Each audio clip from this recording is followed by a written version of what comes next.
Hello friends, வணக்கம். எல்லாரும் எப்படி இருக்கீங்க? எல்லாரும் நல்லா இருப்பீங்கன்னு நினைக்கிறேன். இந்த கதை வந்துட்டு நம்ம போன எபிசோடில் பார்த்தோம்ல, அதை விட இன்னுமே பார்த்தீங்கன்னா த்ரில்லிங்காக தான் போகும். கதை கேட்குறதுக்கு ரொம்பவுமே நல்லாயிருக்கும். கண்டிப்பாக வந்துட்டு ஸ்கிப் பண்ணாமல் கேளுங்க. இப்போ வாங்க நம்ம கதைக்குள்ளே போயிடலாம். அத்தியாயம் 7. தாமரை திடுக்கிட்டாள்.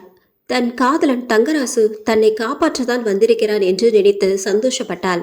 ஆனால் அந்த மறைவில் இருந்து வந்த அவன் தன்னிடம் வராமல் தன்னை கெடுக்க நினைத்த அவரிடம் சென்று அவனை கட்டிப்பிடிப்பதேன்? இருவரும் கூட்டா? இருவரும் சதி செய்கிறார்களா? இருவரிடமும் தன் வசமாக மாட்டிக்கொண்டோமா என்று நினைத்து கொண்டாள். தங்கராசுவை நல்லவன் என்றல்லவா நினைத்திருந்தேன். தன்னிடம் இருந்த நகைகள் மொத்தமும் பிடுங்கிக் கொண்டு அது போதாதென்று தன்னையே வேட்டையாட துணிந்த ஒரு மோசக்காரனுடன் தங்கராசுவுக்கு நட்பா? எந்த புற்றில் எந்த பாம்பு என்பதை அறிய முடியாமல் போனதே. அவள் மனதுக்கு இது மிகப்பெரிய அதிர்ச்சியை கொடுத்தது. இதோ இந்த இருவரும் விஷப்பாம்புகள் போல. இதோ தன்னை பார்த்து விஷமாக சிரிக்கும் தன் காதலன் தங்கராசுவை பார்த்தாள். தாமரை, என்ன அப்படி பார்க்குற? அதிர்ச்சியா இருக்கா? தங்கராசு, நீங்க 2 பேரும் கூட்டு கலவாணிகளா? உன் மேல எவ்வளோ நம்பிக்கை வச்ச. நீயா இப்படி? எத்தனையோ பேர் என் பின்னாடி சுத்துறாங்க. அவங்களையெல்லாம் விட்டுட்டு உன்னை போய் தேர்ந்தெடுத்துற பாரு. என்ன சொல்லணும்? தாமரை சொல்லும் போதே அவள் கண்கள் கலங்கின. இன்னும் என்ன தாமதம்? உங்கள் எண்ணம் நான் தானே. வாங்க, வந்து என்ன? தங்கராசு அந்த உருவத்திடமிருந்து விலகி தாமரையை நெருங்கி வந்தான். தாமரை அவனை அதிர்ச்சியோடு பார்த்தால் நெஞ்சு படப்படுத்தது. தாமரை, நீ தப்பா புரிஞ்சிட்டு இருக்க. அதோ இருக்கிறனே, அவன் யாரும் இல்லை, என்னோட உயிர் நண்பன். பேரு சுந்தர். சும்மா உன்கிட்ட விளையாட்டு காட்டதான் அப்படி செய்தோம். தங்கராசு சொல்ல தாமரை புரியாமல் என்றாள்.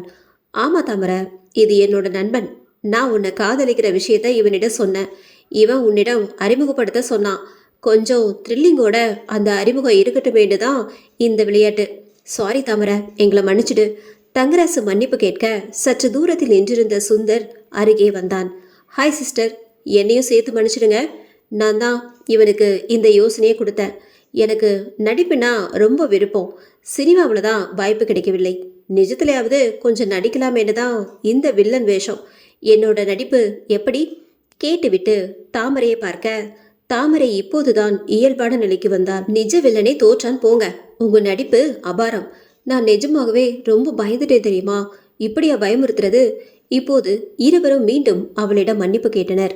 அவளிடமிருந்து பறித்த மொத்த நகைகளையும் திருப்பி கொடுத்தனர். தாமரை, நேரம் ஆச்சு, சீக்கிரம் நீ வீட்டுக்கு போ. காலையில சந்திப்போம். தங்கராசு, இன்னும் ரொம்ப தூரம் இருக்கு வீடு. கொஞ்சம் துணைக்கு வர முடியுமா? டே தங்கராசு, கூட போய் சிஸ்டரை அவங்க வீடு வரைக்கும் விட்டுட்டு வாடா. நீயும் வாயே சுந்தர். வேண்டாம், நான் எதற்கு? சிவபூஜையில கரடி போல. நீங்க 2 பேரும் போயிட்டு வாங்கடா. டே தங்கராசு, நான் இங்கே இருக்கேன், நீ போய் விட்டுட்டு வா. சுந்தர் சொல்ல தாமரையும் தங்கராசுவும் அந்த கிராமத்தை நோக்கி நடக்க தொடங்கினார்கள். சுந்தர் சிகரெட்டை பற்ற வைத்தான். மழை நின்று ஓய்ந்திருந்த அந்த நேரம் உடல் முழுக்க சிலு சிலுவென குளிர்காற்று. சிகரெட்டின் புகை அவன் உடம்புக்குள் சென்று ஒருவித கதகதப்பை கொடுத்தது. ஏனோ தேவையில்லாமல் தன் காதலி ரத்னாவின் நினைவு வந்தது அவனுக்கு. அவள்தான் இப்போது உயிரோடு இல்லையே. சுந்தர் தன் செல்போனில் இருந்த ரத்னாவின் புகைப்படத்தை பார்த்து அதை ஜூம் செய்து அந்த கண்களை பார்த்தான். அந்த கண்கள் இவனை பரிதாபமாக பார்ப்பது போல் இருந்தது. இங்கே பாமிலாவும் ரேவதியும் பெரியதாக திடுக்கிட்டனர். ரேவதி, கொஞ்ச நேரம் முன்னாடி இருந்த ஓலைச்சுவடி எப்படி திடீரென்று காணாமல் போயிருக்கோம்? பாமிலா, அதுதான் எனக்கும் தெரியல. எப்படி மாயமாக மறைஞ்சிருக்கோம்? ரேவதி, எனக்கு அந்த போலீஸ்காரங்க மேலதான் சந்தேகமா இருக்கு. ஐயோ பாமிலா, நீ என்ன சொல்ற? ஆமா ரேவதி, எனக்கு என்னமோ அந்த போலீஸ்காரங்க மேலதான் சந்தேகமா இருக்கு. இதை அபகரிக்கத்தான் என்ன தண்ணீர் கேட்டாங்களோன்னு நினைக்கிறேன்.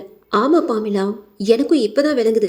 அந்த போலீஸ்காரர் தான் திட்டம் போட்டு உன்னை குடிக்க தண்ணீர் கேட்டிருக்காங்க. ரேவதி, நான் அவங்களுக்கு தண்ணீர் கொண்டு வர போன அந்த நேரத்தில் அவங்கள நீ கண்காணிக்கவில்லையா? பாமிலா, என்னோட பார்வை முழுக்க அந்த போலீஸ்காரர்கள் மேலே தான் இருந்தது. ஆனால் இதை எப்படி அவங்க எடுத்திருப்பாங்க என்று தான் தெரியல. நான் அவங்களுக்கு தண்ணீர் கொண்டு வர சமையல் அறைக்கு போய் சில நொடியிலேயே வெளியே வந்துட்டேன். அதுக்குள்ளே எப்படி அவங்க அதை எடுத்திருக்க முடியும்? பெட்டியோடு எடுத்தா தெரிஞ்சிடுமேன்னு தான் அந்த ஓலைச்சுவடிகளை மட்டும் எடுத்திருக்காங்க. பாமிலா, நீ அவங்களுக்கு தண்ணீர் கொண்டு வர போன போது அந்த ஓலைச்சுவடி அவங்க கிட்ட இருந்ததா? ஆமா ரேவதி, அது அவங்க கையில தான் வச்சிருந்தாங்க. சரி, தண்ணீர் கொண்டு வந்து கொடுக்கும்போது இல்லை என்று நினைக்கிறேன். பாமிலா, இந்த இடைப்பட்ட நேரத்தில் தான் அதை அவங்க எடுத்திருக்காங்க என்று சந்தேகப்படுறேன். ஆமாம் ரேவதி, நான் கூட அதை கவனிக்கல. தண்ணீர் கொடுக்கும்போது அதை பார்த்திருக்க வேண்டும். பார்க்காமல் போனது என்னோட தப்பு. பாமிலா, இதில் என்னோடதும் தப்பு இருக்கு. நீ அவங்களுக்கு தண்ணீர் கொண்டு வர போன நேரத்தில் நானும் அவங்கள கண்காணிச்சுக்கிட்டே இருந்திருக்க வேண்டும். என்னோட ஞாபகம் எல்லாம் எங்கே அந்த பாத்ரூமை திறந்து சோதனை போட்டுருவாங்களோ, அந்த பிணத்தை பார்த்துருவாங்களோன்னு தான் இருந்தது. அதான் அடிக்கடி நான் என்னோட நினைவெல்லாம் அந்த பிணத்து மேலேயே சிதறிக்கிட்டே இருந்தது. ஆமாம், அந்த ஓலைச்சுவடியில் இருக்கிற எழுத்துக்களை அவர்களால் படிக்க முடியாமல் சிரமப்பட்டாங்க. இப்போ அந்த ஓலைச்சுவடிகளை எடுத்துக்கிட்டு போய் என்ன செய்ய போகிறாங்க? என்ன புரிந்திருக்கும் என்று அதை களவாடி இருக்காங்க. ஒருவேளை அதில் இருந்த விஷயம் புரிஞ்சிருக்குமோ? இல்லை ரேவதி, நிச்சயம் அதில் உள்ள விஷயம் அவங்களுக்கு புரிஞ்சிருக்காது. அவ்வளவு ஏன், அதில் இருக்கிற ஒரு எழுத்து கூட அவர்களால் படிக்க முடியாது. எல்லாம் பழங்காலத்து எழுத்துங்க. அப்படி சொல்லாத பாமிலா. அந்த எழுத்துக்களை நாமே படிக்கிறோம். அவங்களால அதை படிக்க முடியாதா? அப்படி படிச்சிருந்தா அப்பவே அதை பற்றி நம்மிடம் கேட்டிருப்பார்களே. அதில் உள்ள எழுத்துக்கள் புரியாமல் தானே நான் இது ஆஸ்துமாவுக்காக எழுதப்பட்டிருக்கிற மருத்துவ குறிப்புன்னு பொய் சொன்னதை அவங்க அப்படியே நம்பிட்டாங்களே. பாமிலா, அவங்க ஏன் உன்கிட்ட பொய் சொல்லியிருக்க கூடாது? ரேவதி, நீ என்ன சொல்ற? ஆமாம் பாமிலா, அந்த ஓலைச்சுவடிகளில் இருக்கிற எழுத்துக்கள் அவர்களால் படிக்க தெரிந்திருக்கிறது. அதில் உள்ள எழுத்துக்கள் தெரியாத மாதிரி நம்ம கிட்ட நடிச்சிருக்காங்க. ஆமாம் ரேவதி, இப்போ புரியுது. அவங்களுக்கு அந்த ஓலைச்சுவடியில் இருந்த எழுத்துக்கள் படிக்க தெரிஞ்சிருக்கு. தெரியாத மாதிரி நம்ம கிட்ட நடிச்சிருக்காங்க. அருமையாக திட்டம் போட்டு நம்மளை ஏமாத்தியிருக்காங்க. பாமிலா, இப்போ என்ன பண்ணலாம்? இவ்வளோ சிரமப்பட்டதெல்லாம் வீணாக போச்சே. அதுவும் இல்லாமல் இப்போ வீட்டுக்குள்ளே வேற பிணம் இருக்குது. இந்த பிணத்தை என்ன பண்ணலாம்? அதான் எனக்கும் என்ன பண்ணுறதுனே தெரியல. யோசிப்போம். சுந்தரும் ரத்னாவும் அந்த உருவத்தை பார்த்து திடுக்கிட்டு நின்றனர். அதன் கையில் சற்று நேரம் முன்பு காணாமல் போன அந்த ஓலைச்சுவடி பெட்டி. சுந்தர், அதோ பாருங்க, நம்ம கிட்ட இருந்து காணாமல் போன பெட்டி. ரத்னா பதறியபடியே சொல்ல, ஆமாம் ரத்னா, நானும் பார்த்தேன். சுந்தர், நம்ம காணாமல் போனதாக நினைத்திருந்த அந்த ஓலைச்சுவடி பெட்டியை இவன் தான் எடுத்திருக்கிறான். யார் இவன்? ரத்னா கேள்வி கேட்க அந்த உருவம் சிரித்தது. பின்பு அந்த உருவம் அவர்களின் அருகே வர ரத்னா சுந்தரை பார்த்தாள். சுந்தர், அவன் நம்ம கிட்ட தான் வந்துட்டு இருக்கான். எனக்கு பயமா இருக்கு. ரத்னா, நீ ஒன்றும் பயப்படாத, உன் கூட நான் இருக்கேன். சுந்தர் சொல்லி கொண்டிருக்கும் போதே அந்த உருவம் அவர்களை இப்போது மிக அருகில் நெருங்கியது. இங்கே ரேவதி, இப்படி யோசிச்சுக்கிட்டே இருந்தா எப்படி? அடுத்தது என்ன பண்ணலாம்? பாமிலா, அதுதான் நானும் யோசிச்சுட்டு இருக்கேன். தெருவில் போன பூனையை பிடிச்சு மொட்டை அடித்த மாதிரி ஆயிடுச்சு நம்மளோட நிலமை. தெருவில் கடந்த பிணத்தை எடுத்துக்கிட்டு வந்து இப்போ என்ன பண்ணுறதுனே தெரியாமல் முழிக்கிறோம். அதுவும் இல்லாமல் இப்போ ஓலைச்சுவடியை தவற விட்டு நிற்கிறோம். ரேவதி, எவ்வளோ சுலபமாக நம்மளை ஏமாற்றிட்டு போயிட்டாங்க அந்த போலீஸ்காரங்க. நாம் சில நொடிகள் மெத்தனமாக இருந்ததால் இப்போ நமக்கு கிடைச்ச ஒரு அருமையான வாய்ப்பு தவறிடுச்சு. எவ்வளவு நம்ம அந்த ஓலைச்சுவடி மேலே கண்ணாக இருந்திருக்க வேண்டும். அதில் உள்ள மந்திரம் மட்டும் உண்மையாக இருந்திருந்தா அது அந்த மந்திரம் நம்ம எங்கேயோ கொண்டு போயிருக்கோம். பெரிய மாளிகை, வீடு, காரு, தங்க ஆபரணம் என்று கொண்டாடி இருக்கலாம். எல்லாமே தவறி போச்சு. அதை நினைக்கும் போது துக்கம் நெஞ்ச அடைக்குது. சொல்ல முடியாத துயரம் நெஞ்சுக்குள்ள பாரமா இறங்குது. பாமிலா, நீ ரொம்ப ஆசைப்பட்டுக்கிட்டு இருந்த அந்த ஓலைச்சுவடியை இழந்தது எனக்கும் வருத்தம் தான். ரேவதி, அந்த போலீஸ்காரங்க இந்த பெட்டியிலிருந்து ஓலைச்சுவடியை எடுத்து பார்த்தாங்க. அதை அவங்களால படிக்க முடியலன்னு சொன்னாங்க. நான் அதை மருத்துவ குறிப்புன்னு சொன்னேன். அதில் ஒரு போலீஸ் சுகருக்கு அந்த ஓலைச்சுவடியில் மருந்து இருக்குன்னு கேட்டாங்க. நான் அதில் சுகருக்கு மருந்து இல்லைன்னு சொன்னேன். அதில் ஆஸ்துமாவுக்கு தான் மருந்து இருக்குன்னு சொன்னேன். பாமிலா, இதெல்லாம் நடந்து முடிஞ்ச கதை. எதுக்கு இப்போ இதையெல்லாம் சொல்லிட்டு இருக்க? இல்லை ரேவதி, எல்லாம் காரணமாக தான். காரணமாவா? என்ன காரணம்? சொல்கிறேன் கேளு. அந்த போலீஸ்காரருக்கு அதில் இருக்கிறதெல்லாம் ஆஸ்துமா மருந்துன்னு சொன்னேன். அதில் இன்னொரு போலீஸ் குடிக்க தண்ணி கேட்டார். அப்போ கூட அவர் கையில் ஓலைச்சுவடி இருந்தது. நான் சமையலறைக்கு சென்று அவர்களுக்கு குடிக்க தண்ணீர் கொண்டு வந்தேன். அவர்களும் அதை வாங்கி குடித்தாங்க. அப்போ அவங்க கையில் அந்த ஓலைச்சுவடி இல்லை. அவங்க அதை பெட்டியில் தான் வச்சுருப்பாங்க என்று நான் நினச்சிட்டேன். பாமிலா, அவங்க பெட்டியில் வச்சுருந்தா அது அந்த பெட்டியில் தானே இருக்கணும். எப்படி அந்த பெட்டியிலேருந்து காணாமல் போச்சு? ரேவதி, இரு, நான் முழுசாக சொல்லிடுறேன். அப்புறம் அவங்க கிளம்பி போனாங்க. அதுக்கப்புறம் நான் போய் கதவை சாத்தி தாளிட்டு வந்தேன்.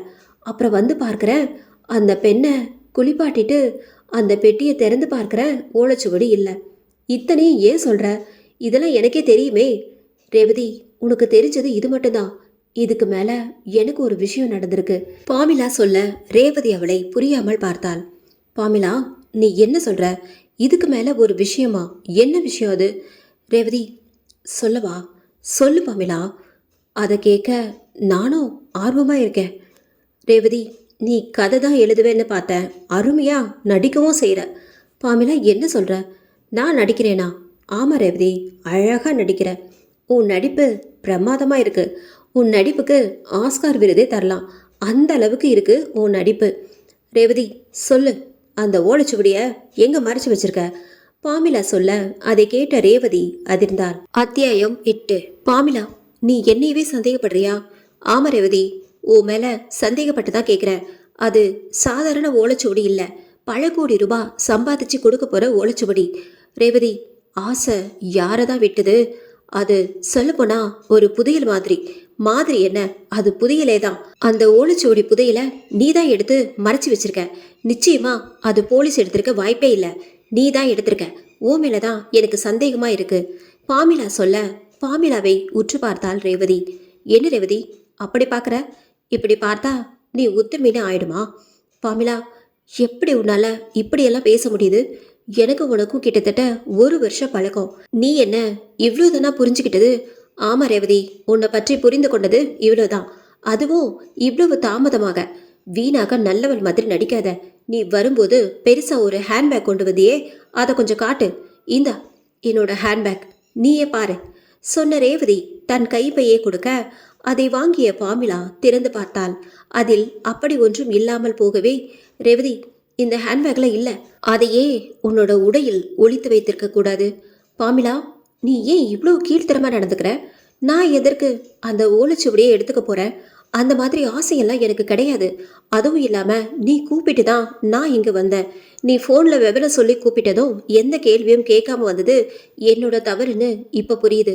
ஆமா, நான் தான் உன்னை கூப்பிட்டேன். ஆனா நீ இப்படி பண்ணுவேன்னு தெரியாம போச்சு. சரி, நீ இப்போ என்னை முழுசாக சோதனை போட வேண்டும், அவ்வளோதானே? வா, வந்து என்னை முழுசா சோதனை போடு. அப்பயாவது உன் சந்தேகம் தீருமான்னு பார்ப்போம். சரி, உன் உடைகளை கலட்டு. பாமிலா சொல்ல ரேவதி கண்கள் கலங்க தன் ஆடைகளை கலட்ட தொடங்கினாள். பாமிலாவுக்கு ஏமாற்றமாக இருந்தது. அப்படி ஒன்றும் அவள் உடைக்குள் மறைத்து வைத்திருக்கவில்லை. ரேவதியின் உடம்பில் துணி இல்லாமல் முழுமையாக சோதனை போட்டாச்சு. அந்த ஓலைச்சுவடி எங்கும் காணவில்லை. அப்படியென்றால் ரேவதி அதை எடுக்கலையா? பாமிலா, இப்பயாவது என்னை நம்புறியா? சாரி ரேவதி, என்னை மன்னிச்சிடு. அந்த ஓலைச்சுவடி காணாம போனதால எனக்கு பைத்தியமே பிடிச்ச மாதிரி இருக்கு. வீணா உன்னை சந்தேகப்பட்டு உன் உடையெல்லாம் கலட்டி நினைச்சாவே அருவருப்பான காரியம் பண்ணிட்டோனோன்னு தாங்க முடியாத அளவுக்கு வேதனையா இருக்கு. இதை நான் பண்ணதுக்கு என்னை மன்னிச்சிடு ரேவதி. சரி விடு பாமிலா, இப்போ இந்த வீட்டுக்குள்ள இருக்கிற பிணத்தை என்ன செய்யலாம்? என்ன பண்ணலாம்? பேசாம இந்த பிணத்தை இருந்த இடத்துலயே போட்டுடலாமா? மறுபடியும் இந்த பிணத்தை தூக்கிட்டு போக வேண்டுமா? ஆமா ரேவதி, இந்த பிணத்தை இருந்த இடத்துலயே போட்டுறது தான் நல்லது. இல்லைனா பெரிய பிரச்சனையாயிடும். தேவையில்லாம போலீஸ்ல மாட்டிக்குவோம்.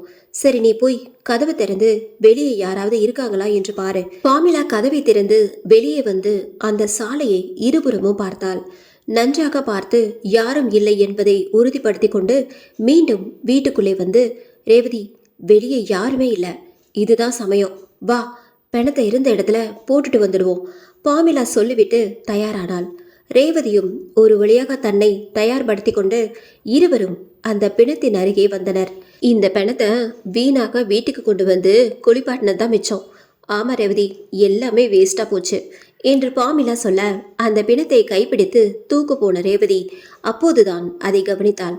அந்த பிணத்தின் கையை, அந்த கையில் ரத்னா என்று பச்சை குத்தப்பட்டிருந்தது. தனியார் மருத்துவமனை. கோபால் மிகப்பெரிய கவலையோடு அமர்ந்திருந்தார். தன் மனைவி சீதா மீது அவர் அளவு கடந்த பாசம் வைத்திருந்தார். அதன் விளைவாக தன் ஆசை மனைவி சீதா இப்போது மரணப்படுக்கையில். ஆம், வாழ்வா சாவா என்பது என்று தெரிந்துவிடும். அப்படி ஒருவேளை சீதா மரணித்து விட்டால் தானும் மரணத்தை தேடிக்கொள்ள வேண்டியதுதான், வேறு வழியில்லை. சீதாவை விட்டு தன்னால் தனியாக ஒரு நாளும் வாழ்ந்துவிட முடியாது. அவள் தன் உயிரோடு கலந்தவள். அவள் இல்லாத வாழ்க்கையே நரகத்தை விட அது கொடியதாக தான் இருக்கும். கிட்டத்தட்ட 1000 கோடிக்கு சொத்து இருந்து என்ன பயன்? யமனிடம் விலை பேசி தன் ஆசை மனைவியை மீட்டெடுத்து விட முடியுமா? ஆண்டவா, உலகத்தில் உள்ள அனைத்து கடவுள்களையும் வேண்டிக் கொண்டார். அப்படி அவர் அத்தனை கடவுள்களையும் வேண்டிக் கொண்டிருக்கும் போதுதான் அந்த உருவம் அங்கு வந்து நின்றது. அது வேறு யாரும் இல்ல, ரேவதிதான். கோபால் நடத்தி வரும் ரியல் எஸ்டேட் நிறுவனம் அந்த ஏரியாவிலேயே முன்னணியில் உள்ள நம்பிக்கையான மிகப்பெரிய சாம்ராஜ்யம். அதில் ரேவதி மிக முக்கிய பொறுப்பில் இருக்கிறாள். ரேவதி வேலை நேரம் போக தனக்குள் எழும் கற்பனையை வீணாக்க விரும்பாமல் ரேவதி சுரேஷ் எனும் புனைப்பெயரில் கதைகள் எழுதி சில வாசகர் இதயங்களில் கிரைம் எழுத்தாளர் என இடம் பிடித்திருக்கிறாள். அந்த மூளையை, பல கிரைம் கதைகள் எழுதிய அந்த மூளையை உபயோகித்து ஒரு பெரிய திட்டமே போட்டிருக்கிறாள் ரேவதி. இப்பொழுதுதான் தன் முதலாளியை பார்க்க வந்திருக்கிறாள். சில கோப்புகளில் கையெழுத்து வாங்க வேண்டியுள்ளது.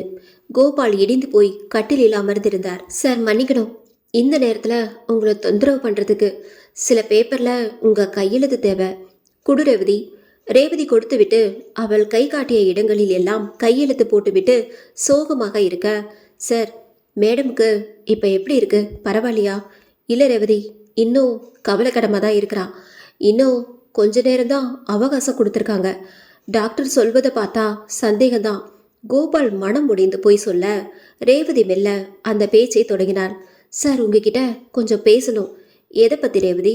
சொல்கிறேன் சார், ஆனால் அது இப்போ வேண்டாம், கொஞ்ச நேரம் கழிச்சு சொன்னாதான் நல்லாயிருக்கும். புதிரோடு நிறுத்தினாள் ரேவதி.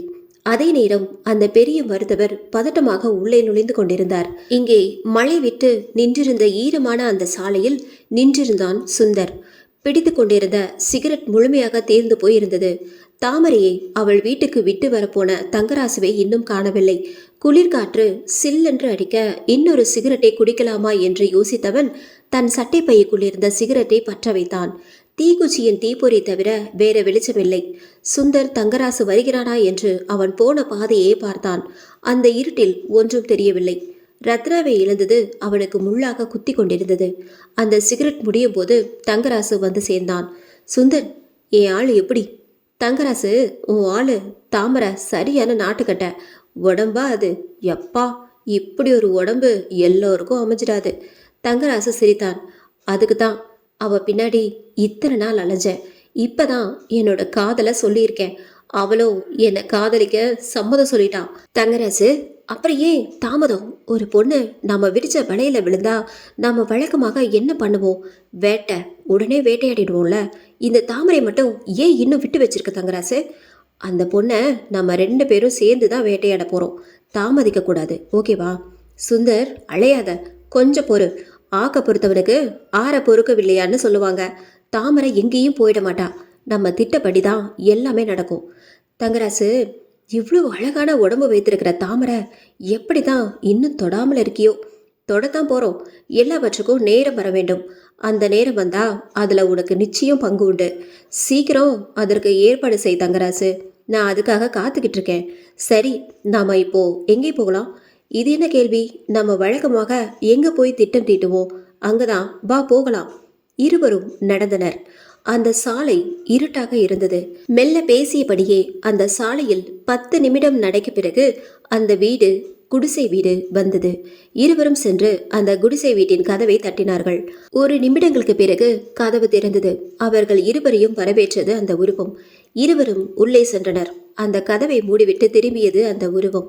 அந்த கிராமத்தின் பேருந்து நிறுத்தத்தில் ஆழமரம் கீழே வடை சுடும் அந்த பாட்டி, வயதான பங்கஜம் பாட்டி, அவர்கள் இருவரையும் பார்த்து தன் பொக்கை வாயை தெரிய பெரியதாக சிரித்தாள். அத்தியாயம் 9. பெரிய டாக்டர் வந்து அந்த அதிர்ச்சியான தகவலை சொல்ல கோபால் முற்றிலும் கலங்கி போய் அவரை பார்த்தார். அவருக்கு அந்த அதிர்ச்சியில் இந்த பூலோகமே தலைகீழாக தெரிந்தது. அந்த அதிர்ச்சியான தகவல் அவர் ஆசை மனைவி சீதா இறந்துவிட்டதாக சொன்னதுதான். கோபால் அந்த நொடி தாங்க முடியாத வலியை உணர்ந்தார். மிகப்பெரிய துக்கம் அவரின் நெஞ்சை அடைத்தது. பக்கத்தில் இருந்த தண்ணீரை 2 வாய் குடித்தார். நடப்பவை அனைத்தும் அருகில் இருந்த ரேவதி பார்த்து கொண்டுதான் இருந்தாள். அந்த பெரிய டாக்டர் விஷயத்தை சொல்லிவிட்டு நகர ரேவதி தன் முதலாளியை பார்த்தாள். இனியும் தாமதிக்க கூடாது, காலம் கடத்தினால் ஆபத்து என்று நினைத்தவள் அவரை பார்த்து, சார், இந்த நேரத்தில் உங்ககிட்ட ஒரு முக்கியமான விஷயம் பேசணும். ரேவதி, என்ன பேசுற? நானே என்னோட உயிரை விட மேலான மனைவியை இழந்துட்டு துக்கத்தில் தவிக்கிறேன். இந்த நேரத்தில் அப்படி என்ன முக்கியமான விஷயம் வேண்டியிருக்கு? சார், நான் சொல்ல போகிற விஷயம் இந்த நேரத்தில் உங்களுக்கு மிக உபயோகமாக இருக்கும். என்ன விஷயம்? சீக்கிரம் சொல்லு.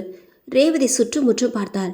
அருகில் யாரும் இல்லை என்பதை அறிந்து, சார், நான் இப்போ உயிர் இழந்து இருக்கிற உங்கள் மனைவியை உயிர்ப்பிக்க போகிறேன். கோபால் அதிர்ந்து போய் ரேவதியை நம்ப முடியாமல் பார்த்தார். ஆமாம் சார், இறந்து போய் இருக்கிற உங்கள் மனைவிக்கு என்னால் உயிர் கொடுக்க முடியும். ரேவதி, நீ என்ன சொல்கிற? சுயநினைவோடு தான் பேசுறியா? ஆமாம் சார், நான் சுயநினைவோடு தான் இருக்கேன். நான் நல்லா தான் இருக்கேன். இல்லை ரேவதி, நீ பேசுகிறத பார்த்தா அப்படி தெரியல. ஏதோ புத்தி பேதலிச்ச மாதிரி இருக்கு. ஐயோ சார், என்னை நம்புங்க. நான் சுயநினைவோடு தான் இருக்கேன். உங்ககிட்ட நல்லா தான் பேசிகிட்டு இருக்கேன். இறந்து கிடக்கிற உங்கள் மனைவியை என்னால் உயிரோடு எழுப்ப முடியும். என்ன ரேவதி பேசுகிற? இறந்தவர்களை எப்படி உயிரோடு எழுப்ப முடியும்? சார், என்கிட்ட அதற்கான மந்திரம் இருக்குது. நான் உங்கள் மனைவியை உயிரோட எழுப்பி காட்டுறேன். மந்திரமா? என்ன மந்திரம்? ஆமாம் ஆமாம் சார், மந்திரம்தான். இறந்தவர்களை உயிரோட எழுப்புற மந்திரம். ரேவதி, இது எப்படி சாத்தியமாகும்? இறந்தவர்களை எழுப்ப யாரால முடியும்? என்னை நம்புங்க. அதுக்கு தான் என்கிட்ட ஒரு மந்திரம் இருக்கு. அந்த மந்திரத்தை உங்கள் மனைவியின் முன்னாடி ஓதினால் அவங்க நிச்சயம் உயிர் தெழுவாங்க. ரேவதி, நீ பழங்காலத்து புராண கதைகள் ஏதாவது எழுதிட்டு இருக்கியா? அந்த மாதிரியான கதைகளில்தான் இப்படி இறந்தவர்களை எழுப்ப முடியும். கூடு விட்டு கூடு பாய முடியும். நீ அப்படி ஏதாவது கதைகள் எழுதிட்டு இருக்கியா? அந்த பாதிப்பிலிருந்து மீள முடியாமல் இன்னும் அதே மனநிலையில் என்கிட்ட வந்து பேசிட்டு இருக்க போல. கோபால் நம்ப முடியாமல் சொல்ல, ரேவதி அப்போதுதான் அதை வெளியே எடுத்தாள். அது ஓலைச்சுவடி. பாமிலாவின் வீட்டிலிருந்து அவளுக்கு தெரியாமல் எடுத்த ஓலைச்சுவடிதான் அது. பாமிலா, இந்த பெண்ணத்து கையில பாரு, ரத்னான்னு எழுதியிருக்கு. ஆமா ரேவதி, நானும் இப்பதான் பார்க்குறேன். ரத்னான்னு தான் எழுதியிருக்கு. இவ்வளோ நேரம் நாம் இதை பார்க்கவே இல்லையே. ரேவதி, இவ்வளோ நேரம் நம்ம பார்க்கவில்லைனா அப்போ இந்த உடம்பு பூராவும் வெறும் மண்ணாக இருந்தது. அப்புறம் நாம் அந்த உடம்பை குளிப்பாட்டும் போது அந்த மந்திரம் படிக்க வேண்டும் என்கிற அவசரத்தில் ஒன்றுமே பார்க்கல. இப்போதான் நாம் சாவகாசமாக இதை பார்க்குறோம். சரி, ரத்னான்னு கையில் எழுதியிருக்கே, இது யாரோட பெயராக இருக்கும்? அது அவளோட பெயராக கூட இருக்கலாம், இல்லை அவளோட அம்மாவோட பெயராக கூட இருக்கலாம். யார் இந்த காலத்தில் அடுத்தவங்களோட பெயரை பச்சை குத்திக்கிறாங்க? இது அவளோட பெயராகத்தான் இருக்கும். சரி, அதை விடு ரேவதி, வா, நாம் முதல்ல இந்த பிணத்தை தூக்கிட்டு போய் இருந்த இடத்துலையே போட்டுடலாம் சொன்ன பாமிலா அந்த பிணத்தின் கால்களை பிடிக்க ரேவதி 2 கைகளையும் பிடித்து தூக்கி வாசல் அருகே வந்தனர். ஏற்கனவே வாசல் கதவை திறந்து வைத்திருந்தாள் பாமிலா. பாமிலா, இப்போ ஒரு முறை வெளியே பார்த்துக்கோ. தெருவில் யாராவது வரப்போறாங்க. ரேவதி, இப்பதானே பார்த்துட்டு வந்தேன், விடு. பாமிலா, இன்னொரு முறை பார்க்கறது தப்பில்லையே. நீ போய் பாரு, யாராவது வந்துட்டா சிரமம். நம்ம வாழ்நாள் முழுக்க கம்பி எண்ண வேண்டியதாகிடும். சரி இரு, இன்னொரு முறை பார்த்துட்டு வந்துடுற சொன்ன பாமிலா மெல்ல தெருவுக்கு வர வெளியே இருட்டாக இருந்தது. உற்று பார்வையை பார்க்க அந்த இருட்டில் யாரும் கண்களுக்கு தெரியவில்லை. அதே நேரம் வீட்டுக்குள்ளிருந்த ரேவதி தான் சற்று நேரம் முன்பு பாமிலாவின் கண்களுக்கு கூட தெரியாமல் தான் மின்னல் வேகத்தில் அந்த பெட்டியில் இருந்த ஓலைச்சுவடியை எடுத்து சோஃபாவின் கீழ் மறைத்து வைத்திருந்த அந்த ஓலைச்சுவடியை எடுத்து அவசர அவசரமாக தன் உடைக்குள் வைத்து பத்திரப்படுத்தி கொண்டாள். பாமிலா எவ்வளவு தெளிவாக தன்னை சந்தேகப்பட்டாள். நல்ல வேளை அப்போது அதை எடுத்து தன் உடைக்குள் மறைத்து வைக்கவில்லை. அப்படி தன் உடைக்குள் மறைத்து வைத்திருந்தால் பாமிலா சோதனை போட்ட போது நிச்சயம் வசமாக மாட்டியிருப்போம். அந்த ஓலைச்சுவடியை பெட்டியிலிருந்து எடுத்து சோஃபா கீழே போட்டது எவ்வளவு நன்றாக போய்விட்டது. இப்போதும் திட்டமிட்டு அவளை யாராவது இருக்கிறார்களா என்று பார்த்து வரும்படி அனுப்பிவிட்டு தன் மீது கொஞ்சமும் சந்தேகம் வராதபடி அந்த ஓலைச்சுவடியை எடுத்துக்கொண்டாயிற்று. இனி அந்த ஓலைச்சுவடி தன்னிடம்தான். தான் பெரிய கோடீஸ்வரி. நினைக்கும் போதே ரேவதி ஆகாயத்தில் மிதக்க தொடங்கினாள். ரேவதி அப்படி நினைத்து கொண்டிருக்கும் போதே வெளியே போயிருந்த பாமிலா உள்ளே வந்தாள். ரேவதி வெளியே யாரோ இல்லை. தூக்கு, இந்த பிணத்தை இருந்த இடத்திலே போய் போட்டுட்டு வந்துடலாம் சொன்ன பாமிலா ரேவதியை பார்த்து நின்றாள். பாமிலா, என்ன அப்படி பார்க்குற? ரேவதி ஏன் இப்படி வியர்த்து போயிருக்கு? அது அது வந்து வேற ஒன்றும் இல்லை. யாராவது பார்த்துடுவாங்களோன்னு பயமாக இருக்கு, அதான் இப்படி வியர்த்து போயிருக்கேன். இல்லையே, இவ்வளோ நேரம் நார்மலாக தானே இருந்த, இப்போ என்னாச்சு? என்னமோ தெரியல பாமிலா, இப்போது பயமாக இருக்கு. வெளியே இந்த ராத்திரி நேரத்தில் ஒரு பிணத்தை எடுத்துக்கிட்டு போவதென்பது சும்மாவா? நம்ம நிலைமையை பாரு, இப்படி பிணத்தை தூக்கிக்கிட்டு இங்கிட்டோ அங்கிட்டோ அலைய வேண்டியதாக இருக்குது. நாய் வேஷம் போட்டாச்சு, குறைச்சி தானே ஆகணும். வா, காலை பிடி, கொண்டு போய் போட்டுடலாம் சொன்ன ரேவதி கைகளை பிடித்து தூக்க பாமிலா கால்களை பிடித்தாள். இருவரும் அந்த பிணத்துடன் தெருவில் இறங்கி நடந்தனர். இருவருக்கும் நெஞ்சமெல்லாம் பலமாக அடித்து கொண்டது. நடையில் வேகம், 2 நிமிடங்களில் அந்த பிணம் இருந்த இடத்தில் போட்டுவிட்டு ஓட்டமாக திரும்பி கூட பார்க்காமல் வீடு வந்து கதவை மூடினார்கள். இருவரும் சோஃபாவில் பொத்தென்று அமர்ந்தனர். ரேவதி, ஹீட்டர் போடுறேன், குளிச்சுட்டு இங்கேயே தூங்கு, காலையில வீட்டுக்கு போ. பாமிலா சொல்ல ரேவதி திடுக்கிட்டாள். காரணம், அந்த ஓலைச்சுவடி இப்போது ரேவதியின் உடையின் உள்ளே. பாமிலா, ஆளை விடு, நான் முதல்ல வீட்டுக்கு போயே ஆக வேண்டும். என்னால் இனியும் இங்கே இருக்கவே முடியாது. என்னோட கதையில கூட நான் இந்த மாதிரிலாம் எழுதுனதில்ல. கற்பனையை விட பயங்கரமாக இருக்கு நம்ம நிலைமை. நான் வீட்டுக்கு போய் குளிச்சுக்கிறேன், காலையில் மீட் பண்ணலாம் சொன்னவள் தன் கைப்பையை எடுத்துக்கொண்டு பாமிலாவிடம் சொல்லிவிட்டு கதவை திறந்து நடக்க, பாமிலா அவள் போவதையே பார்த்து நின்றவள் பின்பு கதவை மூடி ஹீட்டரை போட்டுவிட்டாள். நல்லா குளிக்கணும். ரேவதி போய் சிறிது நேரம் கழித்து அழைப்பு மணி ஒலிக்கும் சத்தம் கேட்டது. பாமிலா இப்போது எந்த ஒரு பதட்டமும் இல்லாமல் நிதானமாக சென்று கதவை திறந்தாள். வெளியே அதே 2 போலீஸ்காரர்கள் நின்றிருந்தனர். அந்த 2 போலீஸ்காரர்களும் பாமிலாவை பார்க்க, பாமிலாவும் அவர்களை பார்த்தாள். இப்போது அந்த போலீஸ்காரர்கள் பாமிலாவை பார்த்து புன்னகைக்க, பாமிலாவும் பதிலுக்கு புன்னகைத்து கதவை நன்றாக திறந்துவிட்டாள். அவர்கள் உள்ளே வந்து சோஃபாவில் அமர பாமிலா கதவை மூடினாள். அத்தியாயம் 10. தனியார் மருத்துவமனை. ரேவதி காட்டிய ஓலைச்சுவடியை பார்த்து கோபால் அதிர்ச்சி அடைந்தார். ரேவதி, என்ன இது? சார், இதுதான் அந்த ஓலைச்சுவடி. இதில் தான் இறந்தவர்களை உயிர்ப்பிக்கிற மந்திரம் இருக்கு. ரேவதி, நீ சொல்றது நிஜமா? சார், இது சத்தியம். இது பழமையான ஓலைச்சுவடி. அந்த காலத்துல சித்தர்களோ முனிவர்களோ எழுதிய நிஜமான ஓலைச்சுவடி. சரி ரேவதி, இது பார்க்க பழமையான ஓலைச்சுவடியாக தான் தெரியுது. எழுத்துக்கள் கூட புரிய மாட்டேங்குது. எல்லாம் பழைய காலத்து எழுத்துக்கள். ரேவதி, இதை உன்னால் படிக்க முடியுமா? சார், தாராளமாக. பழங்காலத்து எழுத்துக்கள் எனக்கு நன்றாக படிக்க தெரியும். என்னமோ ரேவதி, உன் மேல நம்பிக்கை இல்லை என்றாலும் இந்த பழங்காலத்து ஓலைச்சுவடி மேல நம்பிக்கை வருது சொன்ன கோபால் யோசனையில் ஆழ்ந்தார். ரேவதி பொறுமையாக அவரை பார்த்து நின்றாள்.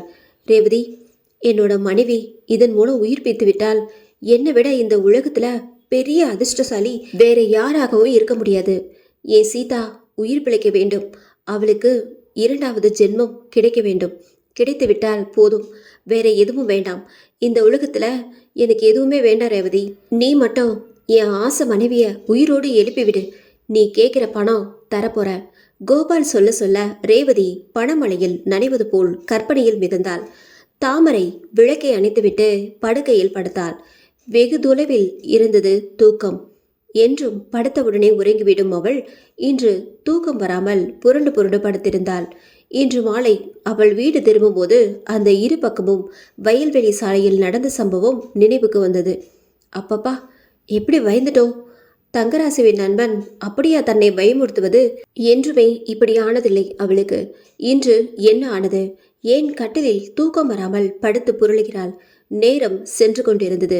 இரவு நேரம். அமைதி. தாமரை எதற்கோ கட்டிலில் இருந்து திரும்ப படுத்தவள் திடுக்கிட்டாள். அந்த இருட்டில் அவள் படுக்கை அறையின் ஜன்னலில் ஏதோ ஒரு உருவம் எட்டி பார்த்து கொண்டிருந்தது. இங்கே பேருந்து நிறுத்தத்தில் வடை சுடும் கிழவியின் குடிசை வீடு. அந்த பேருந்து நிறுத்தத்திலிருந்து இடதுபுறம் செல்லும் வழியில் சற்று தூரத்தில் இருந்த தென்னந்தோப்பின் உள்ளே இருந்தது அந்த கிழவியின் குடிசை. இது அந்த பேருந்து நிறுத்தத்துக்கும் இந்த குடிசைக்கும் ரொம்ப தூரம் எல்லாம் ஒன்றுமில்லை. ஒரு 100 மீட்டருக்குள்ளே தான் இருந்தது.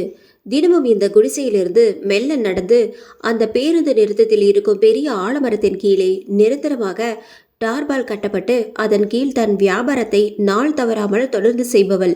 சுந்தரம் தங்கராசுவும் அந்த குடிசை வீட்டின் உள்ளே நுழைந்ததும் அந்த கிழவி சுற்றும் முற்றும் நன்றாக பார்த்துவிட்டு கதவை மூடிவிட்டு வந்தாள். கிழவிக்கு வயதாகி இருந்தாலும் கண்கள் ஷார்ப்பாக இருக்கும். இன்னும் கூட ஊசியில் நூல் கோர்க்கும் அளவுக்கு பார்வை அப்படி ஒரு ஷார்ப். கதவை நன்றாக தாளிட்டு விட்டு திரும்பினாள். அங்கே கட்டிலின் மேல் சுந்தரின் காதலி ரத்னாவின் உடல் வைக்கப்பட்டு அதன் மேல் ஒரு வெள்ளை போர்வையை நன்றாக மூடியிருந்தது. சுந்தர் அந்த வெள்ளை போர்வையை விலக்கி ரத்னாவின் முகத்தை பார்த்தான். அந்த கிழவி அவர்கள் இருவரையும் அழைத்தாள். அவர்கள் அருகே வர கிழவி ஒரு சின்ன பெட்டியை திறந்து சுருட்டு ஒன்றை எடுத்து வாயில் வைத்து பற்ற வைத்தாள். சுந்தரும் தங்கராசுவும் அந்த கிழவியை பார்க்க அந்த கிழவி புகையை இழுத்து விட்டபடியே மேஜை மேலிருந்த அந்த பெரிய பெட்டியை திறந்தாள். அதில் அத்தனையும் ஓலைச்சுவடிகள். பாட்டி, என்ன இது, இவ்வளோ ஓலைச்சுவடிகளா? தங்கராசு கேட்க, ஆமா, அத்தனையும் ஓலைச்சுவடிகள் தான். ஒவ்வொரு ஓலைச்சுவடியிலையும் ஒவ்வொரு மந்திரம் இருக்கு. அந்த கிழவி சொல்ல, பாட்டி, இத்தனை ஓலைச்சுவடிகள் உங்களுக்கு எங்க கிடைச்சது? யார் கொடுத்தது? அது மட்டும் ரகசியம். யார் கேட்டாலும் சொல்ல மாட்டேன். பொக்கவாய் தெரிய சொல்லி அந்த பெட்டியை மூடினாள். பாட்டி, அந்த ஓலைச்சுவடி பெட்டியில அப்படி என்னென்ன மந்திரங்கள் இருக்கு? தங்கராசு கேட்டான். உனக்கு என்ன தேவை? நீ எது கேட்டாலும் அதை பெற்று தருவதற்கு இந்த பெட்டியில் அப்படி எல்லாவற்றுக்கும் மந்திரங்கள் இருக்கு. பாட்டி, நீங்க கொடுத்த ஓலைச்சுவடியில இறந்தவர்களை உயிர்ப்பிக்கிற மந்திரம் இருக்குன்னு சொன்னீங்க. நானும் அதை பரிசோதிக்க முயற்சி பண்ணி என்னோட ரத்னாவை இழந்துட்டு நிக்கிறேன். சுந்தர், உன் ரத்னாவை இழந்துட்டேன் என்று சொல்லாத. நான் அவளை பிழைக்க வைக்கிறேன். நீ கவலைப்படாத. இல்ல பாட்டி, எனக்கு அந்த நம்பிக்கையே இல்லை. இதோ பாருங்க, என்னோட ரத்னாவை எவ்வளவு காயங்களோடு இறந்திருக்கா. இவளை எப்படி பிழைக்க வைக்க போறீங்க? ரத்னாவோட உடம்பு கெடாமல் இருக்க ஏதோ ஒரு பச்சிலையை பறிச்சு அதை அரைச்சி ரத்னாவோட வாயில ஊத்திருக்கீங்க. அந்த உடலும் இன்னும் கெடாமல் அப்படியே இருக்கு. இதை கேட்டு அந்த பாட்டி சிரித்தாள். தம்பி சுந்தரு, இதுலயே தெரியவில்லையா என்கிட்ட இருக்கிற அந்த ஓலைச்சுவடியோட மகிமைய? இன்னும் எத்தனை நாட்கள் ஆனாலும் அந்த உடம்பு கெடாது. இன்னும் 3 நாள் பொறுமையாயிரு. 3வது நாள் அமாவாசை அன்னைக்கு பக்கத்தில் இருக்கிற மூலிகை காட்டுக்கு போய் இன்னும் ஒரே ஒரு மூலிகை இருக்கு. அது அமாவாசையில் ஒரு நாள் மட்டும்தான் அந்த மூலிகை கண்ணுக்கு தெரியும். அதுவும் அப்படியே சாதாரணமாக தெரியாது. அதுக்கு இந்த பெட்டியில் ஒரு மந்திரம் இருக்கு. அந்த ஓலைச்சுவடி மந்திரத்தை மூலிகை காட்டுக்கு போய் 3 முறை சொல்லி அந்த மலையை சுற்றி வர வேண்டும். அப்பதான் சில நொடிகள் அந்த மூலிகை நம் கண்ணுக்கு தெரியும். பாட்டி, அமாவாசை என்றாலே இருட்டுதான். அது எப்படி அந்த மூலிகை அமாவாசை இருட்டில் நம்ம கண்ணுக்கு தெரியும்? தெரியும். அதுதான் அந்த மந்திரத்தின் மகிமை. அந்த மந்திரத்தை சொல்லிவிட்டு மலையை சுற்றி வரும்போது அந்த மூலிகை செடி நம்ம கண்ணுக்கு தெரியும்படி ஒளி விட்டு பிரகாசிக்கும். அதுவும் சில நொடிகள் தான். அதுக்குள்ள அந்த செடியை பறிக்க வேண்டும். தவற விட்டா அடுத்த அமாவாசை வர காத்திருக்க வேண்டியதா இருக்கும். அதுக்கு அவசியம் இருக்காது. இந்த அமாவாசையிலேயே அந்த செடியை பறிக்க போறோம். உன் ரத்னாவை பிழைக்க வைக்க போறோம். சொன்ன அந்த பாட்டி கட்டிலில் படுக்க வைக்கப்பட்டிருந்த ரத்னாவின் உடலை பார்த்தாள். அங்கே ரத்னாவின் உடல் உயிர் இல்லாமல் கண்கள் திறந்த நிலையில் விட்டத்தை பார்த்தபடியே இருந்தது. அத்தியாயம் 11. காலை பொழுது தாமரை வழக்கமாக செல்லும் அந்த சாலையில் தங்கராசு அவளுக்காக காத்திருந்தான். தாமரை வந்ததும் வராதுமாக அந்த விஷயத்தை பற்றி சொன்னாள். தாமரை, நீ என்ன சொல்ற? தாமரை சொல்வதை கேட்டு தங்கராசு திடுக்கிட்டு போய் கேட்டான். தாமரை, நீ நல்லா பாத்தியா? நல்லா பார்த்தேன். நீங்க என்ன வீடு வேற விட்டுட்டு போனீங்களே, அப்புறம் நான் சாப்பிட்டு படுத்துட்டேன். தூக்கம் வராம புரண்டு புரண்டு படுத்தேன். அப்பதான் எதிர்ச்சியாக ஜன்னல் பக்கம் திரும்பி பார்த்தா அங்க யாரோ என்ன கண்காணிக்கிற மாதிரியே இருந்தது. எனக்கு திக்குன்னு ஆயிடுச்சு. எழுந்து ஜன்னலை திறந்து பார்க்குறேன், ஒரு பொண்ணு. அதுக்கு கிட்டத்தட்ட என்னோட வயசு தான் இருக்கும். அந்த இருட்டில் அது யாருன்னு முகம் சரியா தெரியல. என்னை பார்த்ததும் ஓட்டமா எங்கேயோ ஓடி மறைஞ்சிட்டா. தாமரை, ஒருவேளை அது வீடு புகுந்து திருடியாக இருக்கலாம். உன் வீட்டில் கொள்ளையடிக்க பார்த்துருக்கா. நீ அவளை பார்த்ததும் அவள் எங்கேயோ ஓடி மறைஞ்சிருக்கா. இல்லை தங்கராசு, அந்த பொண்ணு பார்த்தா அப்படி தெரியல. என் வீட்டை கண்காணிக்க வந்த மாதிரி இருக்கு. தாமரை, நீயே கொஞ்சம் யோசிச்சு பாரு. யார் அவள்? அவையே உன்னை கண்காணிக்க வர வேண்டும். உன்னை கண்காணிச்சு அவளுக்கு என்ன ஆக போகுது? தங்கராசு, அதுக்கு காரணம் இருக்கு. அவள் எதற்கு எங்க வீட்டை நோட்டமிட வந்திருக்கான்னு எனக்கு தெரியும். தாமரை, எனக்கு புரியல. நீ சொல்றத பார்த்தா உன்கிட்ட உங்க வீட்டில் ஏதோ ஒரு மர்மம் இருக்குன்னு நினைக்கிறேன். ஆமா தங்கராசு, சரியாக சொன்ன. ஒரு மர்மம் இருக்கு. தங்கராசு ஆர்வமானான். தாமரை சிரித்தாள். அது நேரம் வரும்போது உனக்கே தெரிய வரும். அதுவரை பொறுமையாக இரு தங்கராசு. தங்கராசு மிகுந்த ஏமாற்றம் அடைந்தான். தாமரையிடமிருந்து விடை பெற்ற தங்கராசு சற்று தூரம் சென்று தன் கைபேசியை எடுத்து பாமிலாவுக்கு ஃபோன் செய்தான். இங்கே தனியார் மருத்துவமனை. கோபால் ரேவதியை பார்த்து கொண்டிருந்தார். ரேவதி, இப்போ என்ன பண்ணலாம் சார்? உடனே உங்க மனைவி உடலை இங்கிருந்து எடுத்துக்கிட்டு போய் எஸ்டேட்டுக்கு கொண்டு போயிடலாம். அங்கே போய் யாரோட தொந்தரவும் இல்லாமல் நிதானமாக உங்கள் மனைவியை உயிர்ப்பிக்கிற முயற்சியில் ஈடுபடுவோம். சரி ரேவதி, உடனே அதற்கு ஏற்பாடு பண்ணுறேன். சார், உங்கள் மனைவியின் உடலை எஸ்டேட்டுக்கு கொண்டு போகிறதில் எந்த பிரச்சனையும் இருக்காதே. ரேவதி, எந்த பிரச்சனை வந்தாலும் நான் பார்த்துக்கிறேன். நீ கவலைப்படாத. எனக்கு தேவை என் மனைவியின் உயிர். அவள் மீண்டும் உயிர்ப்பிக்க வேண்டும். வேற எந்த பிரச்சனை வந்தாலும் நான் பணத்தால் சரி செய்து விடுவேன். சரி சார், உடனே உங்கள் மனைவியை அங்கே கொண்டு போக ஏற்பாடு பண்ணுங்க. தாமதம் வேண்டாம். இன்னைக்கு அமாவாசை. இன்னைக்கு ராத்திரியிலேயே என்னோட வேலையை ஆரம்பிச்சிடுறேன். ரேவதி நம்பிக்கையாக சொல்ல, அதே நேரம் தூரத்தில் அந்த உருவம், ஆம், அந்த உருவம் இவர்கள் பேசுவதை உற்று கேட்டுக்கொண்டிருந்தது. அந்த 2 போலீஸ்காரர்கள் உள்ளே வந்ததும் கதவை நன்றாக தாளிட்டு விட்டு விலக்கி போட்டாள் பாமிலா. அந்த போலீஸ்காரர்கள் பாமிலாவை பார்த்து சிரிக்க, பதிலுக்கு அவர்களை பார்த்து சிரித்தாள் பாமிலா. அந்த 2 போலீஸ்காரர்களும் தலையிலிருந்த தொப்பியை கரட்டி மேஜை மீது வைத்தனர். அவர்கள் அந்த போலீஸ்காரர்கள் யாரோ இல்லை, சுந்தரும் தங்கராசும் தான். பாமிலா, முதல்ல இந்த ஃபேனை போட்டுவிடு. இந்த இறுக்கமான போலீஸ் உடையில் உள்ளே எங்கெல்லாமோ வியர்க்குது. எப்படி தான் உண்மையான போலீஸ்காரங்க இதை போட்டுக்கிட்டே இருக்காங்களோ தெரியல, சொன்ன சுந்தர் பக்கத்தில் இருக்கும் தன் கூட்டாளி தங்கராசுவை பார்த்து, தங்கராசு, உனக்கு வேர்க்கவே இல்லையா? சுந்தர் கேட்க, சுந்தர் உள்ளே வேர்த்து ஒரே கசகசன்னு இருக்கு. போலீஸ் யூனிஃபார்ம் போட்டுட்டு இருக்கிறது ரொம்ப கொடுமை. பாமிலா, ஃபேனை அதிகப்படுத்து, சொன்ன தங்கராசு சட்டை பட்டன்களை கலைத்துவிட அந்த சில்லென்று ஃபேன் காற்றுப்பட்டு பெருமூச்சு விட்டனர் இருவரும். பாமிலா, ரேவதிக்கு உன் மேல சந்தேகம் வரலையே? சுந்தர் கேட்க, அந்த லூசு பொண்ணு ரேவதிக்கு எந்த சந்தேகமும் வரவில்லை. அவள் அந்த ஓலைச்சுவடியை பதுக்கியதை பார்க்கணுமே.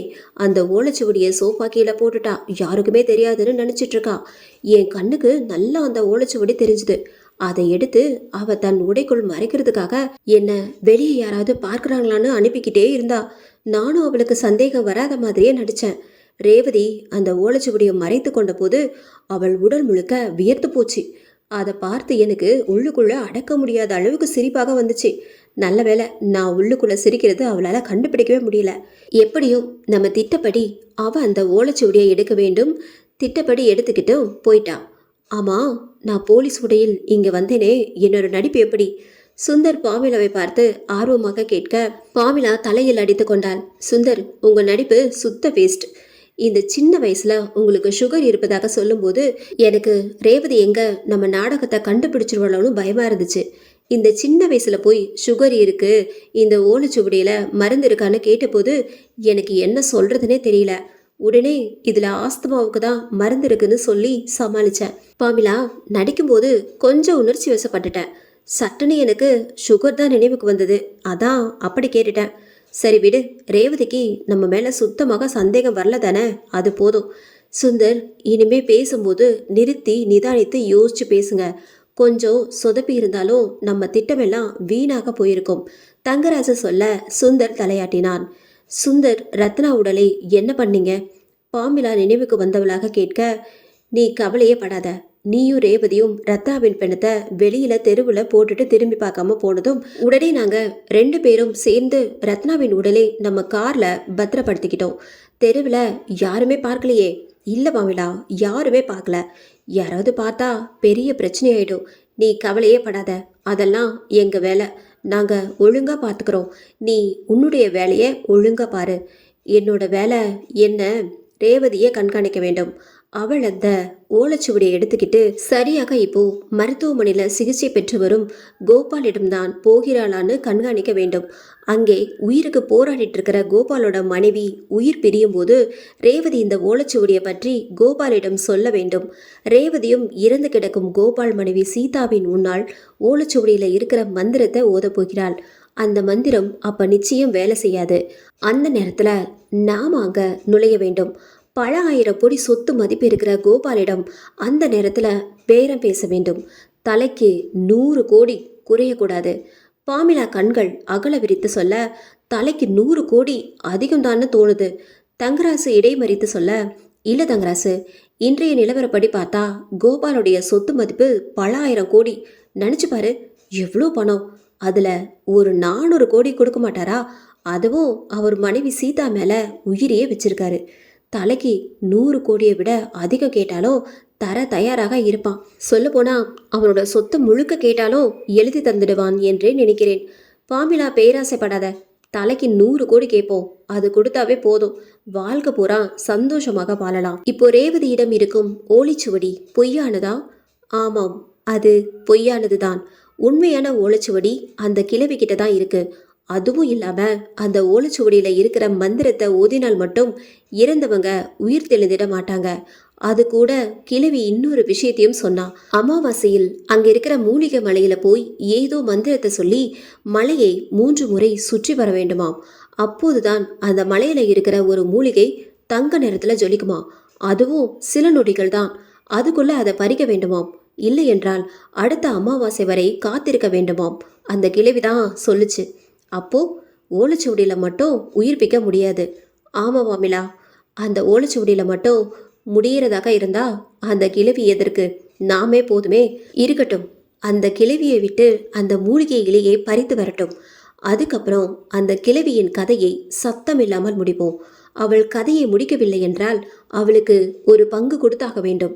சாக போற கிழவிக்கு எதுக்கு ஒரு பங்கு? அந்த மூலிகை எதுன்னு பார்த்துக்கிட்டு அப்புறம் அந்த கிழவியை போட்டு தள்ளிடுவோம் சொன்ன தங்கராசு சுந்தரை பார்த்தான். சுந்தர், நீ ஏன் அமைதியா இருக்க? ஒன்றும் இல்லை, என்னோட ரத்னாவுக்கும் உயிர் வர வேண்டும், அதான் கவலையா இருக்கு. சுந்தர், நீ ஒன்றும் கவலைப்படாத, ரத்னா உனக்கு உயிரோடு கிடைப்பாள். பாமிலா சொல்ல சுந்தர் ரத்னாவின் நினைவுகளில் மூழ்கினான். அத்தியாயம் 12. விடிந்தால் அமாவாசை. சுந்தர் அங்கே எந்த சலனமும் இல்லாமல் படுத்திருக்கும் ரத்னாவை பார்த்தான். அவள் கட்டிலில் கண்கள் திறந்த நிலையில் அப்படியேதான் படுத்திருந்தாள். அந்த கிழவி ஏதோ ஒரு இலையை பறித்து அரித்து அதை ரத்னாவின் வாயில் ஊற்றவில்லை என்றால் இந்த நேரம் அவள் உடம்பு இப்படி இருந்திருக்காது, அழுகி போயிருக்கும். இந்த கிழவியை பார்க்க ஏதோ சாதாரண கிழவி போல், எங்கும் நம் பக்கத்தில் வடை சுடும் கிழவி போல, பணியாரம் சுட்டு விற்கும் கிழவியை போலதான் தெரிகிறாள். எப்படி இந்த கிழவிக்கு இப்படி பல விஷயங்கள் தெரிந்திருக்கிறது? இந்த கிழவி யார்? இவள் பின்னணி என்ன? அன்று இரவு ரத்னாவை உயிர் இழந்து பிணமாக இங்கு கொண்டு வந்தபோது அந்த கிழவி ரத்னாவின் நாடியை தொட்டு பார்த்து உடனே மூலிகை காட்டுக்கு போய் ஏதேதோ இலைகளை பறித்து வந்து அதை அரைச்சு அந்த சாறை அவள் வாயில் ஊற்றி கிட்டத்தட்ட அவள் இறந்து 5 நாட்கள் ஆகிவிட்டது. இதுவரை உடலில் எந்த மாற்றமும் இல்லை. ஏதோ தூங்கிக் கொண்டிருப்பது போல இருக்கிறாள். பார்த்தால் அவளை இறந்த பிணம் என்று யாரும் சொல்ல முடியாது. அந்த அளவுக்கு உடல் அழுகாமல் இருந்தது. சுந்தருக்கு இது கிழவியின் மீது நம்பிக்கை கொடுத்தது.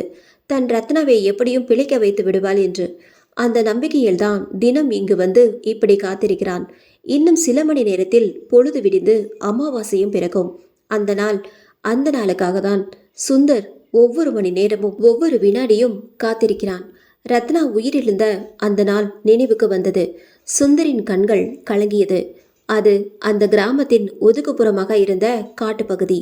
தாமரை தனிமையில் பேச அங்கிருந்து அழைத்திருந்தான் தங்கராசு. தங்கராசு, ஊர்ல வேற இடமே கிடைக்கவில்லையா? நம்ம தனிமையில் சந்தித்து பேச இதுதான் இடமா? பாரு, இந்த காட்டு பகுதியில பகல் நேரத்திலேயே எவ்வளவு திகில கொடுக்குது. தாமரை, நம்ம தனிமையில மனம் விட்டு பேச இந்த காட்டு பகுதி தான் சிறந்த இடம். பாரு, சுற்றிலும் ஆட்கள் நடமாட்டம் சுத்தமாக இல்லை. யாரோட தொந்தரவும் இல்லாமல் நிம்மதியாக மனம் விட்டு பேசலாம். இதை பாரு தங்கராசு, நான் நெருப்பு மாதிரி. இந்த காட்டு பகுதிக்கு கூட்டிகிட்டு வந்து ஆளை மயக்கிற மாதிரி பேசி என்கிட்ட தப்பு தண்டா பண்ண நினச்ச நான் மனுஷியாவே இருக்க மாட்டேன். என்னோட சுயரூபத்தை காட்ட வேண்டியதாக இருக்கும். தாமரை, நானும் அதுக்கு தான் இங்கே உன்னை கூட்டிகிட்டு வந்தேன், உன் சுயரூபத்தை முழுசாக பார்க்க. மனதில் நினைத்த தங்கராசு அதை சற்றும் வெளிக்காட்டாமல், தாமரை, நான் அப்படிப்பட்ட ஆள் இல்லை. நம்ம காதல் புனிதமானது. அந்த புனிதத்தை கெடுக்க விரும்பவில்லை. உன்கிட்ட மனம் விட்டு பேசதான் இங்கே கூட்டிகிட்டு வந்தேன். சொல்லுங்க, என்ன மனம் விட்டு பேச போறீங்க? தாமரை கேட்டுவிட்டு தங்கராசுவை பார்த்தாள். இன்னும் உன்னோட காதலை சொல்லவில்லை. எனக்கும் ரொம்ப ஆசையாக இருக்கு. உன் வாயால் என்னை காதலிக்கிறேன்னு ஒரு வார்த்தை சொல்லு சொன்ன தங்கராசுவை பார்த்தாள் தாமரை. தாமரையே அப்படி பார்க்குற? தங்கராசு, உன்னை காதலிக்காம தான் நீ கூப்பிட்டதும் எதுவும் பேசாம உன் பின்னாடி இப்படி வந்தேனா? தாமரை, நீ என்னை காதலிக்கிற, அதுல எனக்கு எந்த சந்தேகமும் இல்லை. ஆனா அந்த காதலை உன் வாயால இன்னும் நீ சொல்லலை. அதை கேட்க வேண்டும் போல் இருக்கு, அதான் கேட்டேன். தாமரை வாயை திறந்து சொல்ல போகும் நேரம் அந்த உருவம், அந்த நேரம் ஒரு மரத்தின் பின்புறம் இருந்து மறைந்து நின்று ஒரு பெண் உருவம் இவர்களை பார்த்து கொண்டிருந்தது. தாமரை அதே நேரம் அந்த மரத்தின் பின்புறம் இருந்து உருவத்தை தற்செயலாக பார்த்துவிட திடுக்கிட்டாள். இங்கே கிழவியின் குடிசை. சுந்தரும் தங்கராசுவும் நாற்காலியில் அமர்ந்திருக்க கிழவி அவர்களை பார்த்தாள். சுருக்கு பையிலிருந்து ஒரு சுருட்டை எடுத்து வாயில் வைத்து பற்ற வைத்தாள். நிதானமாக புகையை நிதானமாக இழுத்து விட்டாள். இருவரும் அந்த கிழவியை பார்த்து இருக்க அந்த கிழவி பேச ஆரம்பித்தாள். நாளைக்கு அமாவாசை, நிறைஞ்ச அமாவாசை. சுந்தர், உன் ரத்னா, உன் காதலி மீண்டும் உயிர் தள்ள போறா. அதை நினச்சி உன் மனநிலை ரொம்பவே குதூகலமாக இருக்கும் என்றே நினைக்கிறேன். கேட்டுவிட்டு சுருட்டை வாயில் வைத்து ஒரு இழுப்பு இழுத்துவிட்டு அவனை பார்த்தாள். சுந்தர் அமைதியாக எந்த ஒரு சலனமும் இன்றி அமைதியாக அந்த கிழவியை பார்த்தான். என்ன சுந்தர், பாட்டி எவ்வளவு அக்கறையாக கேட்டுட்டு இருக்காங்க, நீ என்ன அமைதியா உட்கார்ந்திருக்க? தங்கராசு கேட்க, எனக்கு இன்னும் அந்த நம்பிக்கை வரவில்லை தங்கராசு. ரத்னா உயிர் தெளிந்து வந்தாதான் நான் முழுமையாக நம்புவேன்.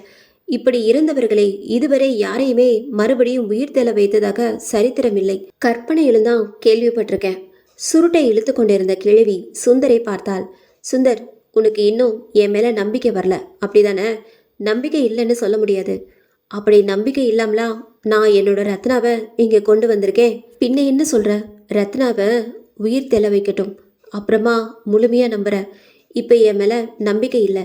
சுந்தர் இத்தனை நாள் என் மேலே முழு நம்பிக்கை வைத்திருந்த, இப்போ என்னாச்சு உனக்கு? பாட்டி, எனக்கு ஒன்றும் ஆகலை. என்னோட ரத்னா இறந்து இன்றோட 5 நாள் ஆகுது. அவளை உயிர் தெள வைக்க நீங்கள் தினம் தினம் ஏதேதோ காரணங்கள் சொல்கிறீங்க. சுந்தர், ஒருத்தர் சாப்பிடாம விரதம் இருக்கிறான். விரதம் முடிஞ்சு சாப்பிட ஆரம்பிச்சா உடனே வயிறு முழுக்க சாப்பிட்டா என்ன ஆகும்? அஜீர்ணமாகும். சில நேரத்தில் குமட்டிக்கிட்டு வாந்தி வரும். அதுபோல தான் இதுவும். இப்போ நீ உன்னோட ரத்னாவை இழந்துட்டு வேதனையில் இருக்கிற. உன்கிட்ட ஒரே நேரத்தில் அத்தனை தகவலும் சொன்னா நிச்சயம் நீ இதை சுத்தமாக நம்ப மாட்ட. இந்த நேரத்தில் உனக்கு அந்த பக்குவமும் கிடையாது. அதனால கொஞ்சம் கொஞ்சமாக தான் சொல்ல வேண்டியதாக இருக்கும். இத்தனை நாள் பொறுத்துட்ட, இன்னும் ஒரு நாள், அதாவது நாளை இரவு வரை பொறுத்துக்கோ சொன்ன பாட்டி சுருட்டை அணைத்துவிட்டு, தம்பிகளா கொஞ்ச நேரம் இருங்க, வந்துடுறேன் சொன்ன அந்த பாட்டி அந்த இரவு நேரத்தில் அந்த இருட்டில் கதவை திறந்து கொண்டு வெளியே புறப்பட்டாள். இந்த நேரத்தில் அந்த கிழவி எதுக்கு வெளியே போகுது தெரியல. என்ன வேலைக்காக போகிறாள்னு தெரியலையே. சொன்ன சுந்தர் ரத்னாவை பார்த்தான். சுந்தர், அந்த கிழவி சொல்வதை போல ஒரு நாள் பொறுத்துக்கோ. உன் ரத்னாவை எப்படியும் அந்த கிழவி உயிரோடு மீட்டு கொடுத்துருவா. எனக்கு அந்த நம்பிக்கை இருக்கு. வேற வழி இல்லை. நானும் நம்பிக்கையுடனும் பொறுமையுடனும் இருந்துதான் ஆக வேண்டும். சுந்தர், அந்த கிழவி சொல்வதை போல் ரத்னாவை உயிரோடு எழ வைத்து விட்டால் போதும். அந்த நேரத்தில் அந்த கிழவி என்னென்ன மந்திரங்கள் எப்படி எப்படி சொல்கிறாள், நாளைக்கு மூலிகை காட்டுக்கு போய் அந்த கிழவி எந்தெந்த மூலிகைகளை பறித்து வருகிறாள் என்று பார்த்து விட வேண்டும். நம்ம கவனம் சிதறவே கூடாது. உன்னிப்பாக அந்த கிழவி என்னென்ன செய்கிறாளோ கவனிக்க வேண்டும். ரத்னா உயிரோடு எழுந்த பின்னால அந்த கிழவியின் கதையை சத்தமே இல்லாமல் முடிக்க வேண்டும். அவளை உயிரோட விட்டா அவளுக்கு தேவையில்லாமல் ஒரு பங்கு கொடுக்க வேண்டும். அதனால அந்த கிழவியின் கதையை முடித்துவிட வேண்டும். தங்கராசு சொல்லிவிட்டு சுந்தரை பார்த்தான். அவன் கண்களிலும் ஒரு வெறி தெரிந்தது. தங்கராசு வாசலை பார்த்தான். சுந்தர் கொஞ்ச நேரத்தில் வந்து விடுவதாக சொல்லிட்டு போன அந்த கிழவி இன்னும் வரவில்லை. எங்கே போயிருப்பாள்? தெரியல தங்கராசு, எங்கே போயிருக்கோம்? சுந்தர் சொல்லி கொண்டிருக்கும் போதே அந்த பாட்டி கதவை திறந்து கொண்டு உள்ளே வந்தாள். அவள் கையில் கொத்தாக சில பச்சிலைகள். என்ன அது, மூலிகையா? இவர்கள் புரியாமல் பார்க்க உள்ளே வந்த பாட்டி கதவை நன்றாக மூடிவிட்டு அந்த இலைகளை அம்மிக்கல்லில் போட்டு அரைக்க ஆரம்பித்தாள். என்ன பாட்டி இது, மூலிகையா? சொல்றேன் சொன்ன அந்த பாட்டி அந்த பச்சிலை முழுவதும் அரைத்து ஒரு வெள்ளை துணியில் போட்டு ஒரு டம்ளரில் பிழிந்தாள். அது கிட்டத்தட்ட ஒரு அரை டம்ளருக்கு வந்தது. சுந்தரும் தங்கராசவும் அடுத்து அந்த கிழவி என்ன செய்ய போகிறாள் என்று ஆவலோடு எதிர்பார்க்க அந்த பாட்டி பிழிந்த சாறை ஒரே வாயில் ஊற்றி குடித்தாள். அந்த பாட்டி அப்படி குடிக்க இவர்கள் இருவரும் ஒன்றும் புரியாமல் ஒருவரையொருவர் பார்த்து கொண்டனர். பாட்டி, என்ன அந்த சாரை நீங்க குடிக்கிறீங்க? அது என்ன வயிற்று வலி மருந்தா? இது மருந்து இல்லை, அதுக்கும் மேலே. அதுக்கும் மேலையா? என்ன பாட்டி இது? இருவரும் ஆர்வமானார்கள். அந்த பாட்டி சிரித்தாள். இந்த சாறு எதுக்கு குடித்தேன்னு தெரிஞ்சா நீங்க நம்ப மாட்டீங்க. இருவருக்கும் ஆர்வம் அதிகமாக, பாட்டி சொல்லுங்க, என்ன மூலிகை இது, எதுக்கு குடிச்சிங்க? இப்போ இதை பற்றி உங்ககிட்ட சொல்லாம இருப்பதுதான் நல்லது என்று சொன்ன பாட்டியை இருவரும் அதிர்ச்சியோடு ஏமாற்றத்தோடும் பார்த்தனர். அத்தியாயம் 13. சுந்தரும் தங்கராசுவும் அந்த குடிசையை விட்டு வெளியே வந்தனர். தங்கராசு, அந்த கிழவி என்ன மூலிகையை பறிச்சுக்கிட்டு வந்து அதை அரைச்சி குடிச்சிருப்பா? ஏமாற்றத்துடன் வெளியே வந்த சுந்தர் தங்கராசுவிடம் கேட்டான். மெல்ல நடந்து கொண்டிருந்த தங்கராசு சுந்தர் கேட்ட கேள்விக்கு பதில் எதுவும் சொல்லாமல் தன் சட்டை பைக்குள் இருந்த சிகரெட்டை எடுத்து பற்ற வைத்தான். அமைதியாக ஏதோ சிந்தனையில் புகையை இழுத்துவிட்ட தங்கராசு, சுந்தர், நீ என்ன கேட்ட? அந்த கிழவி நம்மளை வீட்டில் விட்டுட்டு வெளியே போய் ஏதோ மூலிகையை பறிச்சுக்கிட்டு வந்து அதை அரைச்சி குடிச்சாலே, அது என்ன மூலிகையாக இருக்கும் என்று கேட்டேன். தெரியல தங்கராசு. அதை அந்த கிழவி எடுத்துக்கிட்டு வந்து அரைச்சி வடிகட்டினப்போ அதை உயிர் இழந்து படுக்கையில் இருக்கிற ரத்னாவுக்கு தான் ஊற்ற போகிறாளோன்னு நினச்சேன். ஆனால் அதை அந்த கிழவியை மடமடன்னு குடிப்பாளன்னு நான் கொஞ்சம் கூட எதிர்பார்க்கல. அது என்ன மூலிகையாக இருக்கும் என்று உன்னை மாதிரியே தான் நானும் யோசிச்சுட்ருக்கேன். அது என்ன மூலிகைன்னு கேட்டதுக்கு அந்த கிழவி அதையே இப்போ சொல்ல மாட்டேன் என்று சொல்லிச்சு. அந்த மூலிகையில் அப்படி என்ன ரகசியம் இருக்குது? அதை கண்டுபிடிச்சா நமக்கு ஏதாவது உதவியாக இருக்கும். அதை பற்றி தான் அந்த கிழவி வாயே திறக்கலையே. அது எந்த மூலிகைன்னு எப்படி நாம் தெரிஞ்சுக்க போகிறோம்? சுந்தர் கேள்வியோடு நிறுத்த, சுந்தர் ஒரு யோசனை சொல்லு தங்கராசு. அந்த கிழவி அந்த மூலிகையை எதுக்கு அரைச்சி குடிச்சான்னு நமக்கு தெரிந்தே ஆக வேண்டும். அதை பற்றி தெரிஞ்சுக்கத்தான் நான் ஒரு யோசனை பண்ணியிருக்கேன். சொல்லு, கேட்குற சொல்லு. சுந்தர், நாம் மெல்ல திரும்பவும் அந்த கிழவி குடிசைக்கு போவோம். போய் அந்த குடிசைக்கிட்ட போய் ஜன்னல் வழியாக உள்ளே என்ன நடக்குதுன்னு பார்ப்போம். தங்கராசு, ஒருவேளை நாம் பார்க்குறது இந்த கிழவிக்கு தெரிஞ்சிருச்சுன்னா சந்தேகமாக கேட்டான் சுந்தர். தெரியாது சுந்தர், பாரு எவ்வளவு இருட்டாக இருக்கு. நாம் சத்தம் இல்லாமல் அந்த குடிசை வீட்டுக்கு போய் ஜன்னல் வழியாக உள்ளே என்ன நடக்குதுன்னு பார்க்க போகிறோம். உள்ளே இருக்கிற அந்த கிழவிக்கு நம்ம வெளியிலிருந்து இருட்டில் உள்ளே பார்ப்பது கொஞ்சம் கூட தெரியாது சுந்தர். தாமதிக்காம வா என் கூட சொன்ன தங்கராசு அந்த குடிசையை நோக்கி முன்னால் நடக்க அவனை பின்தொடர்ந்தான் சுந்தர்.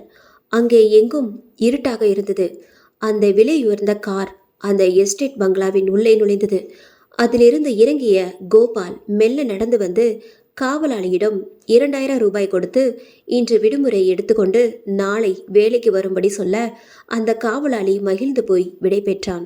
அந்த காவலாளி மறைந்ததும் கோபால் கேட்டை பூட்டிவிட்டு காரின் அருகே வந்தார். காரின் கதவை திறந்து பின் சீட்டில் படுக்க வைக்கப்பட்டிருந்த தன் மனைவி சீதாவை பார்த்தார். உயிர் இல்லாத உடம்பு, எந்த சலனமும் இல்லாமல் படுத்திருந்தாள். கோபால் காரின் கதவை மூடிவிட்டு தன் கை கடிகாரத்தில் நேரம் பார்த்தார். தங்க கடிகாரம், வைரக்கல் பதித்த தங்க கடிகாரம். மணி சரியாக 5. இன்னும் ரேவதியை காணோம். சரியாக 4 மணிக்கே வந்து விடுவதாக சொல்லியிருந்த ரேவதியை இன்னும் காணவில்லை. கோபால் அவள் வருகைக்காக காத்திருந்தார். அந்த பங்களாவை சுற்றிலும் பெரிய பெரிய மரங்கள், சில்லென்று காற்று வீசிக்கொண்டிருந்தது.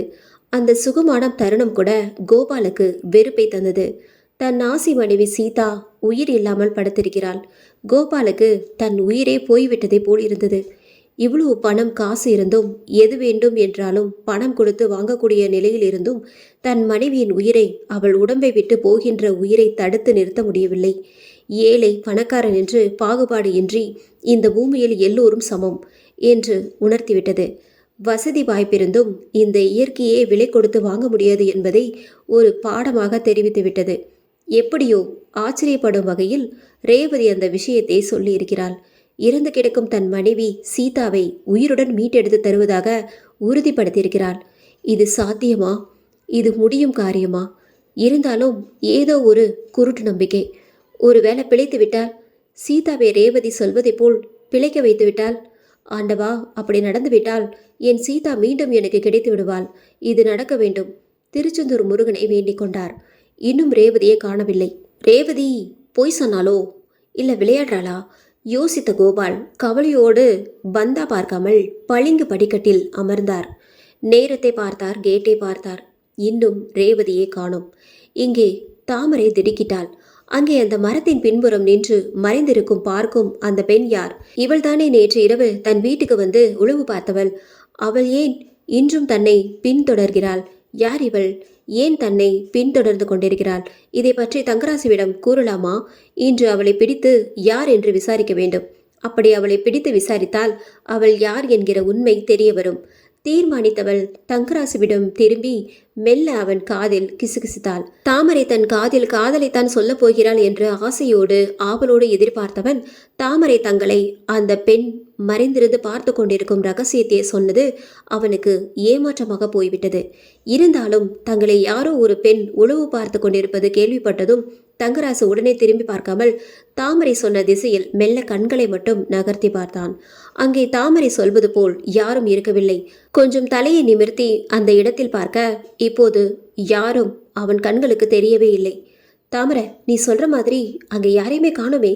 தாமரை திரும்பி பார்த்தாள். சற்று நேரம் முன்பு அங்கே இவர்களை பார்த்து கொண்டிருந்த உருவம் இப்போது அங்கே எங்கோ காணாமல் போயிருந்தது. தங்கராசு, இப்போதான் நான் பார்த்தேன் அந்த உருவத்தை. அதுக்குள்ள எப்படி போயிருக்கோம்? தாமரை, இது கிராமத்தை விட்டு சற்று தூரம் தள்ளி இருக்கிற காடு. இங்க ஆட்கள் நடமாட்டம் சுத்தமாக இருக்காது. இங்க நம்மளை கண்காணிக்க யார் வந்திருக்க போறாங்க? இதனால அவங்களுக்கு என்ன லாபம்? பாரு, உச்சி வெயில். ஏதோ மரத்தோட நிழல் தான் உனக்கு அப்படி தெரிந்திருக்கும். தங்கராசு, மரத்தோட நிழலுக்கும் மனுஷோட உருவத்துக்கும் வித்தியாசம் தெரியாத அளவுக்கு நான் சின்ன பொண்ணு இல்லை. என்னை நம்புங்க. நான் அந்த மரத்துக்கிட்ட ஒரு பெண்ணை நிஜமாலுமே என் 2 கண்ணாலையும் பார்த்தேன். தங்கராசு, கொஞ்சம் அந்த மரத்துக்கிட்ட போய் பார்க்கலாமா? வா. தாமரை அழைக்க போகாமல் இருப்பது நல்லதல்ல என்று நினைத்த தங்கராசு எழுந்தான். தாமரையும் எழுந்து அவனுடன் நடக்க இருவருமாக அந்த பெரிய மரத்தை நெருங்கினார்கள். தாமரையின் இதயம் இப்போது பலமாக அடித்து கொண்டது. தங்கராசு துணிச்சல் மிக்க கதாநாயகனை போல் அந்த மரத்தை நெருங்கினான். அந்த மரத்தை சுற்றிலும் பார்த்தான். தாமரை, பாரு, யாருமே இல்லை. உன் கண்ணுக்கு மரத்தோட நிழல் தான் ஏதோ மனித ரூபத்தில் தெரிஞ்சிருக்கு. இல்லை தங்கராசு, நான் நிஜமாவே பார்த்தேன். நாம் தேடுவதை தெரிஞ்சுக்கிட்டு அந்த உருவம் இங்கே தான் எங்கேயோ பக்கத்தில் மறைஞ்சிருக்கு. சரி வா தாமரை, அக்கம் பக்கம் தேடித்தான் பார்ப்போமே. சொன்ன தங்கராசு அங்கும் இங்கும் என பல இடங்களில் தேடி அந்த உருவம் எங்கும் கிடைக்காமல் போகவே இப்பொழுது தாமரையை பார்த்தான். தாமரை, அடுத்து என்ன பண்ணலாம்? ஏதாவது டிடெக்டிவ் ஏஜென்சி கிட்ட போய் புகார் கொடுக்கலாமா? தங்கராசு கிண்டலாக கேட்க தாமரை கோபமாக அவனை பார்த்தாள். தங்கராசு, நான் சொல்வது உங்களுக்கு விளையாட்டாக போய்விட்டதா? தங்கராசு அவசரமாக மறுத்தான். இல்லை தாமரை, அப்படி விளையாட்டாக நினச்சிருந்தா இப்படி தேடிக்கிட்டு இருப்பனா? அந்த உருவத்தை நாம் தேடுவது தெரிஞ்சுக்கிட்டு அதோ எங்கோ பக்கத்தில் தான் மறைஞ்சிருக்கும் போல. சரி தங்கராசு, நான் கிளம்புறேன். தாமரை, அதுக்குள்ளேயா? உன்கிட்ட நிறைய நேரம் பேச வேண்டும் என்று ஆசையோடு இருந்தேன்.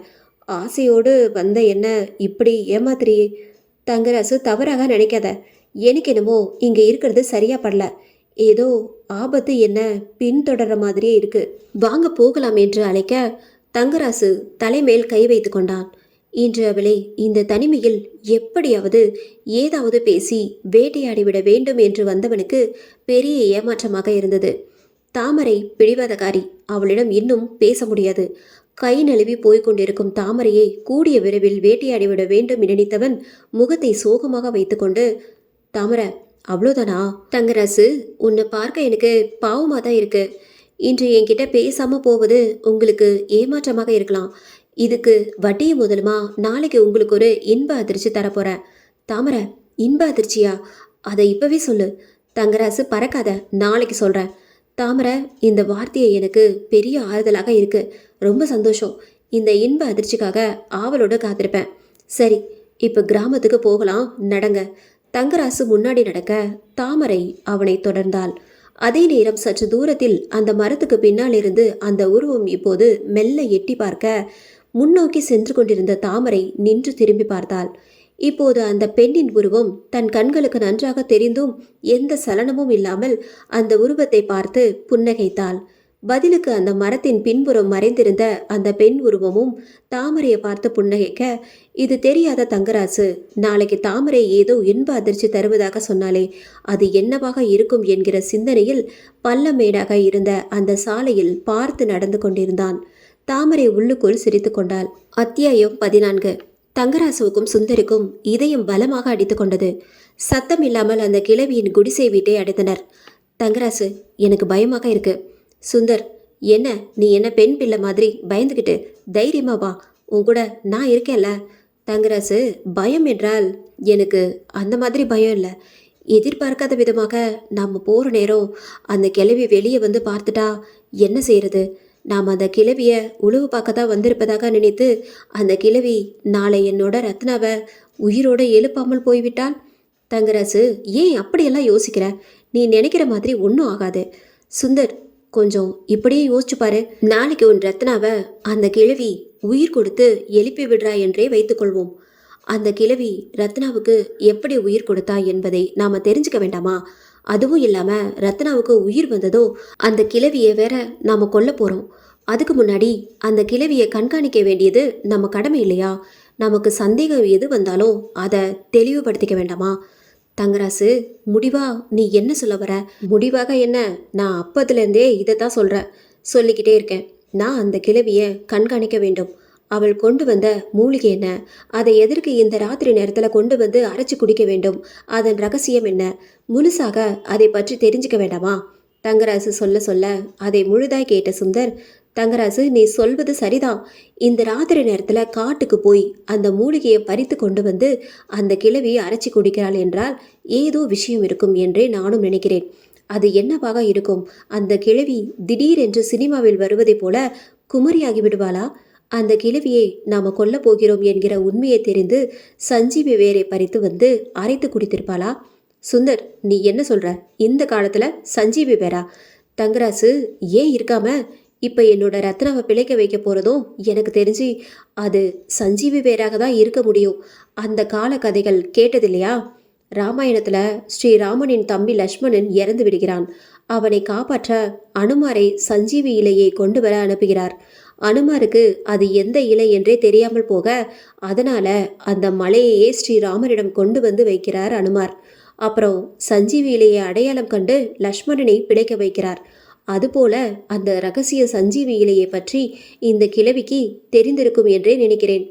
அந்த சஞ்சீவி செடியை பற்றி தெரிந்த கிழவி ஏன் அதை கொண்டு வந்து அரைச்சி குடித்திருக்க கூடாது? சுந்தர், நீ சொல்றதெல்லாம் சரி. ஆனா நாளை தானே அமாவாசை. அந்த அமாவாசையில் அந்த மூலிகை மலைக்கு போய் ஏதோ மந்திரத்தை சொல்லி 3 முறை சுற்றி வந்தால் தானே அந்த உயிர் கொடுக்கும் இலை தங்க நிறத்துல ஜொலிப்பதாக சொன்னது அந்த கிழவி. ஆனா அந்த கிழவி இன்று தானே அந்த மூலிகையை பறிச்சுக்கிட்டு வந்து அரைச்சி குடிச்சா. என்ன கேட்டா அந்த மூலிகை செடியை வேற எதற்கோ அந்த கிழவி கொண்டு வந்து குடித்த மாதிரி இருக்கு. தங்கராசு சொல்லிவிட்டு மீண்டும் அவனை தொடர்ந்தான். அதுக்கு தான் அந்த சந்தேகத்தை முழுமையாக தீர்த்து கொள்ளத்தான் நாம இப்போ அந்த கிழவி குடிசைக்கு போக போறோம். சொல்லிவிட்டு தங்கராசு முன்னாடி நடக்க அவனை பின்தொடர்ந்தான் சுந்தர். தங்கராசுவும் சுந்தரும் அந்த இருட்டில் சத்தமில்லாமல் நடக்க அந்த குடிசை வீடு வந்தது. சுந்தர் சத்தமில்லாம போய் கதவு திறந்திருக்கா என்று பார்த்து விட்டு வா. தங்கராசு சொல்ல சுந்தர் மெல்ல பூனை நடந்து அங்கே எட்டி பார்த்தான். கதவு நன்றாக மூடியிருந்தது. மீண்டும் அதே போல் நடந்து தங்கராசுவிடம் வந்த சுந்தர், தங்கராசு, கதவு மூடிதான் இருக்கு. நல்லதாக போச்சு. சரி வா, ஜன்னல் வழியாக போய் பார்ப்போம். இருவரும் மெல்ல நடந்து கொஞ்சம் கூட சத்தமே வராமல் நடந்து அந்த குடிசை வீட்டின் ஜன்னல் அருகே சென்றார்கள். தங்கராசு, ஜன்னலும் மூடிதான் இருக்கு. இப்ப என்ன பண்ணலாம்? ஜன்னல் மூடி இருந்தாலும் பரவாயில்ல. பாரு, சின்னதாக ஒரு ஓட்டை இருக்கு. அது வழியாக வா, உள்ள என்ன நடக்குதுன்னு பார்ப்போம். ஜன்னலின் அருகே சென்று நின்று தங்கராசு சின்னதாக தெரிந்த அந்த ஓட்டையின் வழியாக உள்ளே பார்க்க அந்த சின்ன ஓட்டையில் உள்ளே ஒன்றும் தெரியவில்லை. ஏமாற்றத்துடன் திரும்பிய தங்கராசுவை, தங்கராசு, ஏன் ஒண்ணுமே தெரியலையா? கத்தாத. நீ கத்துற கத்தல்ல உள்ள இருக்கிற கிளவி வெளியே வந்துட போறா. மெல்ல பேசு. சரி, இனிமே மெல்ல பேசுறேன். அடுத்து என்ன பண்ணலாம் சொல்லு. சுந்தர், பக்கத்துல ஏதாவது ஜன்னல் இருக்கா பாரு. இரு பார்க்குறேன் சொன்ன சுந்தர் வழக்கம் போல மெதுவாக நடந்து அந்த குடிசையை சுற்றி வந்து சொன்னான். தங்கராசு, அந்த பக்கம் இன்னொரு ஜன்னல் இருக்கு, வா அங்கே போகலாம். சுந்தர் அழைத்து போக அவனை பின்தொடர்ந்தான் தங்கராசு. அந்த குடிசைக்கு பின்புறம் நிறைய தென்னை மரங்கள் இருந்தன. அது கூட அந்த இருட்டில் தேட வேண்டியதாக இருந்தது. அவ்வளவு இருட்டு. ஆர்வ கோளாறில் சற்றே வேகமாக நடந்த சுந்தர் அங்கே சாக்கடை குழி இருப்பதை அறியாமல் சற்றென்று காலை அதில் விட்டான். ஆ என்று பொத்தென்று கத்த போனவனை தங்கராசு அவசரமாக அவன் வாயை பொத்தினான். லூஸ், இப்பதானே சொன்ன, அதுக்குள்ள ஏன் இப்படி கத்துற? தங்கராசு, சாக்கடையில் காலை விட்டுட்டேன். புசுகுன்னு கால் உள்ளே போயிடுச்சு, அதான் கத்துன. லூசுத்தனமாக செய்யாத, பார்த்து நடந்து போ. நான் பார்த்து தான் போனேன். இந்த இருட்டில் இங்கே சாக்கடை குழி இருக்கும் என்று யாருக்கு தெரியும்? காலு உள்ளே போன பின்னால் தானே தெரியுது இங்கே சாக்கடை இருக்குன்னு. சுந்தர், உன்ன மாதிரி தானே நானும் வரேன். நான் எப்படி பார்த்து வரேன் பாரு என்று சொல்லி கொண்டு இருக்கும் போதே தங்கராசுவின் காலும் அதே சாக்கடையில் சிக்கிக்கொள்ள அதை பார்த்து சுந்தர் விழுந்து விழுந்து சிரித்தான். யானைக்கும் அடி சறுக்கும்னு சொல்லுவாங்க, அது இதுதான் போல. சுந்தர், கொஞ்சம் வாயை மூடு. இப்படி சிரிச்சா அந்த கிழவி நிச்சயம் வெளியில வரப்போறா. கோவமாக தங்கராசு சொல்லி கொண்டிருக்கும் போதே பின்புறம் இருந்து அந்த குரல் கேட்டது. இருவரும் திடுக்கிட்டு அந்த இருட்டில் உற்று பார்க்க அந்த இருட்டில் புன்னகைத்தபடியே அங்கே அந்த கிழவி நின்றிருந்தாள். அத்தியாயம் 15. தங்கராசும் சுந்தரும் அந்த பாட்டியை அந்த இருட்டில் கண்டு பெரியதாக திடுக்கிட்டார். தம்பிகளா, இங்கே என்ன பண்ணிட்டு இருக்கீங்க? அந்த பாட்டியை அங்கே சற்றும் எதிர்பார்க்காத அவர்கள் அதிர்ந்து போய் அந்த கிழவி கேட்ட கேள்விக்கு என்ன பதில் சொல்வதென்றே தெரியாமல் விழித்தனர். தம்பிகளா, உங்களை தான் கேட்குறேன், இந்த இருட்டில் என்ன பண்ணிட்டு இருக்கீங்க? பாட்டி, என்னமோ தெரியல, தூக்கமே வரல.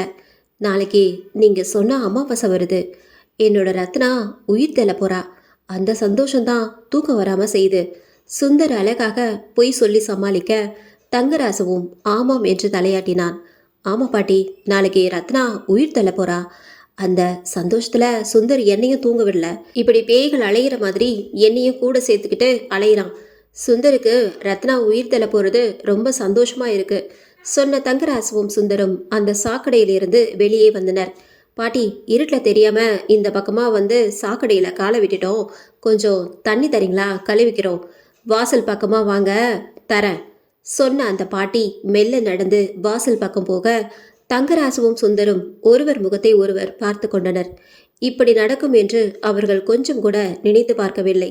இருவரும் வாசல் பக்கமாக போக அங்கே அந்த பாட்டி ஒரு பக்கெட்டில் தயாராக தண்ணீர் வைத்திருந்தாள். தம்பிகளா, இப்ப சொல்லுங்க, ஏன் இந்த நேரத்துக்கு இங்க வந்திருக்கீங்க? பாட்டி, அதான் சொன்னோமே.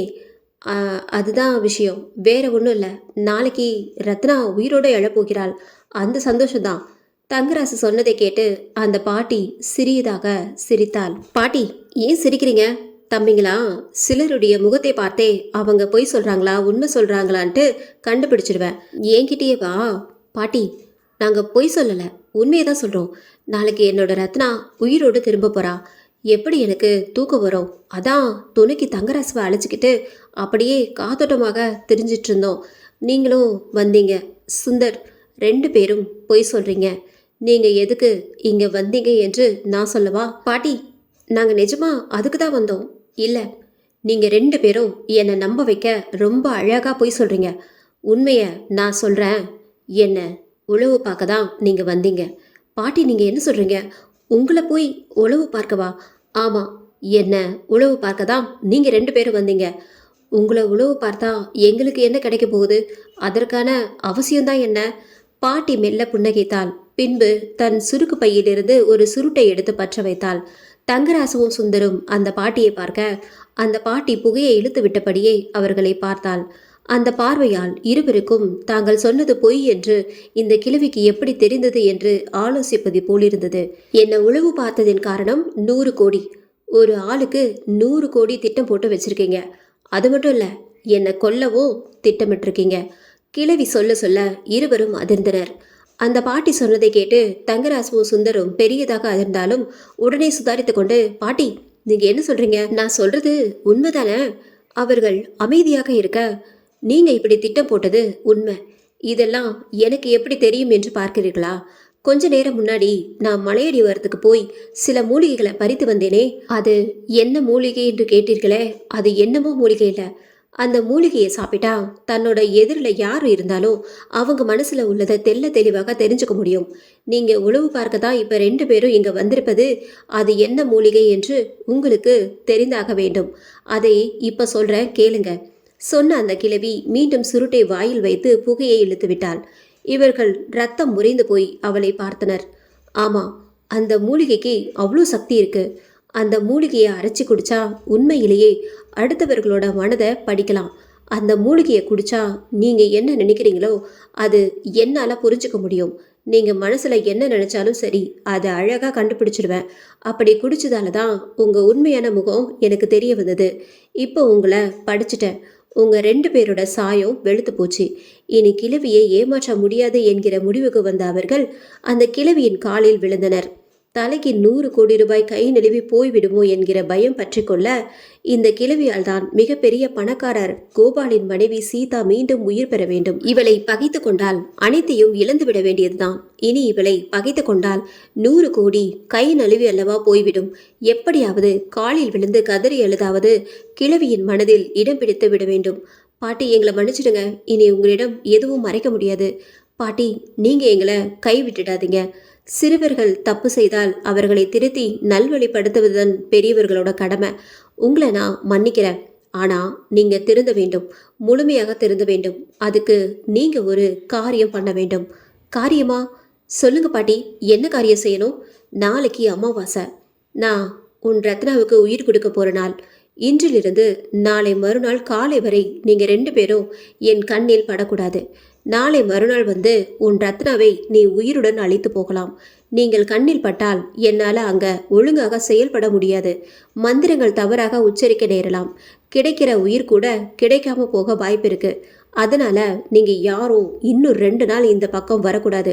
அப்படி நீங்க யாராவது என் கண்ணில் தென்பட்டா நிச்சயம் ரத்னாவை பிழைக்க வைக்க முடியாது. அந்த பாட்டி அப்படி சொல்ல, பாட்டி அப்படி சொல்லாதீங்க. என்னோட ரத்னா எனக்கு வேணும். அவள் இல்லாத உலகத்தை என்னால் நினச்சி கூட பார்க்க முடியாது. நாங்கள் நிச்சயம் இன்னும் 2 நாள் இந்த பக்கமே வரமாட்டோம். உங்கள் கண்ணில் கூட படமாட்டோம். நீங்கள் உங்கள் வேலையை ஆரம்பிங்க சொன்ன சுந்தரை முறைத்தான் தங்கராசு.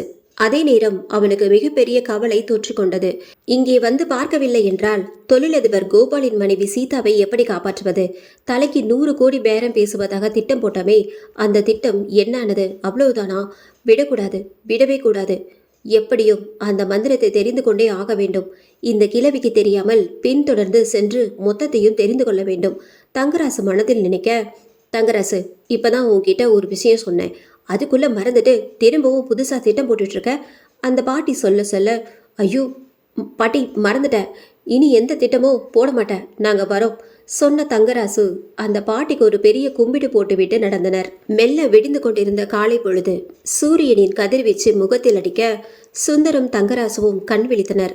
பக்கத்தில் இருந்த டீ கடையில் இருவரும் டீ குடித்துவிட்டு தங்கராசுவின் ரூமுக்கு வந்து சேர்ந்தனர். இருவரும் சிகரெட்டை பற்ற வைத்து கொண்டனர். சுந்தர், அந்த கிழவி நாம நினைக்கிற மாதிரி சாதாரண கிழவி இல்லை. நாம என்ன திட்டம் போடுறோம் என்பதை தெரிந்து கொள்ளவே ஒரு மூலிகையை அரைச்சு குடிச்சிருக்கு. ஆமா தங்கராசு, இது தெரியாம நாம திட்டம் போடுறோம். நம்ம திட்டம்லாம் அந்த கிழவிக்கு நல்லா தெரிஞ்சிருச்சு. இல்லைனா அந்த கிழவி கூடவே இருந்து அந்த கிழவி என்னென்ன மந்திரங்கள் எப்படி எப்படி சொல்றான்னு தெரிஞ்சுக்கிட்டு நாமும் அதே போல செய்து அந்த தொழிலதிபர் மனைவி சீதாவை பிழைக்க வைத்திருக்கலாம். தலைக்கு 100 கோடி கேட்டிருக்கலாம். எல்லாமே வீணா போச்சு. இதுக்கு வேற வழியே இல்லையா தங்கராசு? இருக்கு. நாம் அந்த கிழவிக்கு தெரியாம கண்காணிக்கிறத தவிர வேற வழியே இல்லை. நாம் அப்படி செய்ய போக ஒருவேளை அது தெரிந்து போய் அந்த கிழவி உன் ரத்னாவை உயிர் தெல்லாமல் செய்துவிட்டால் உனக்கு உன் ரத்னா கிடைக்காமலே போய்விடுவாள் அல்லவா? அதுக்கு தான் கொஞ்சம் யோசிக்க வேண்டியதா இருக்கு. இனி அவ்வளோ பணத்தை நம்மளால சம்பாதிக்க முடியாது தான். அதுக்காக என்ன பண்றது?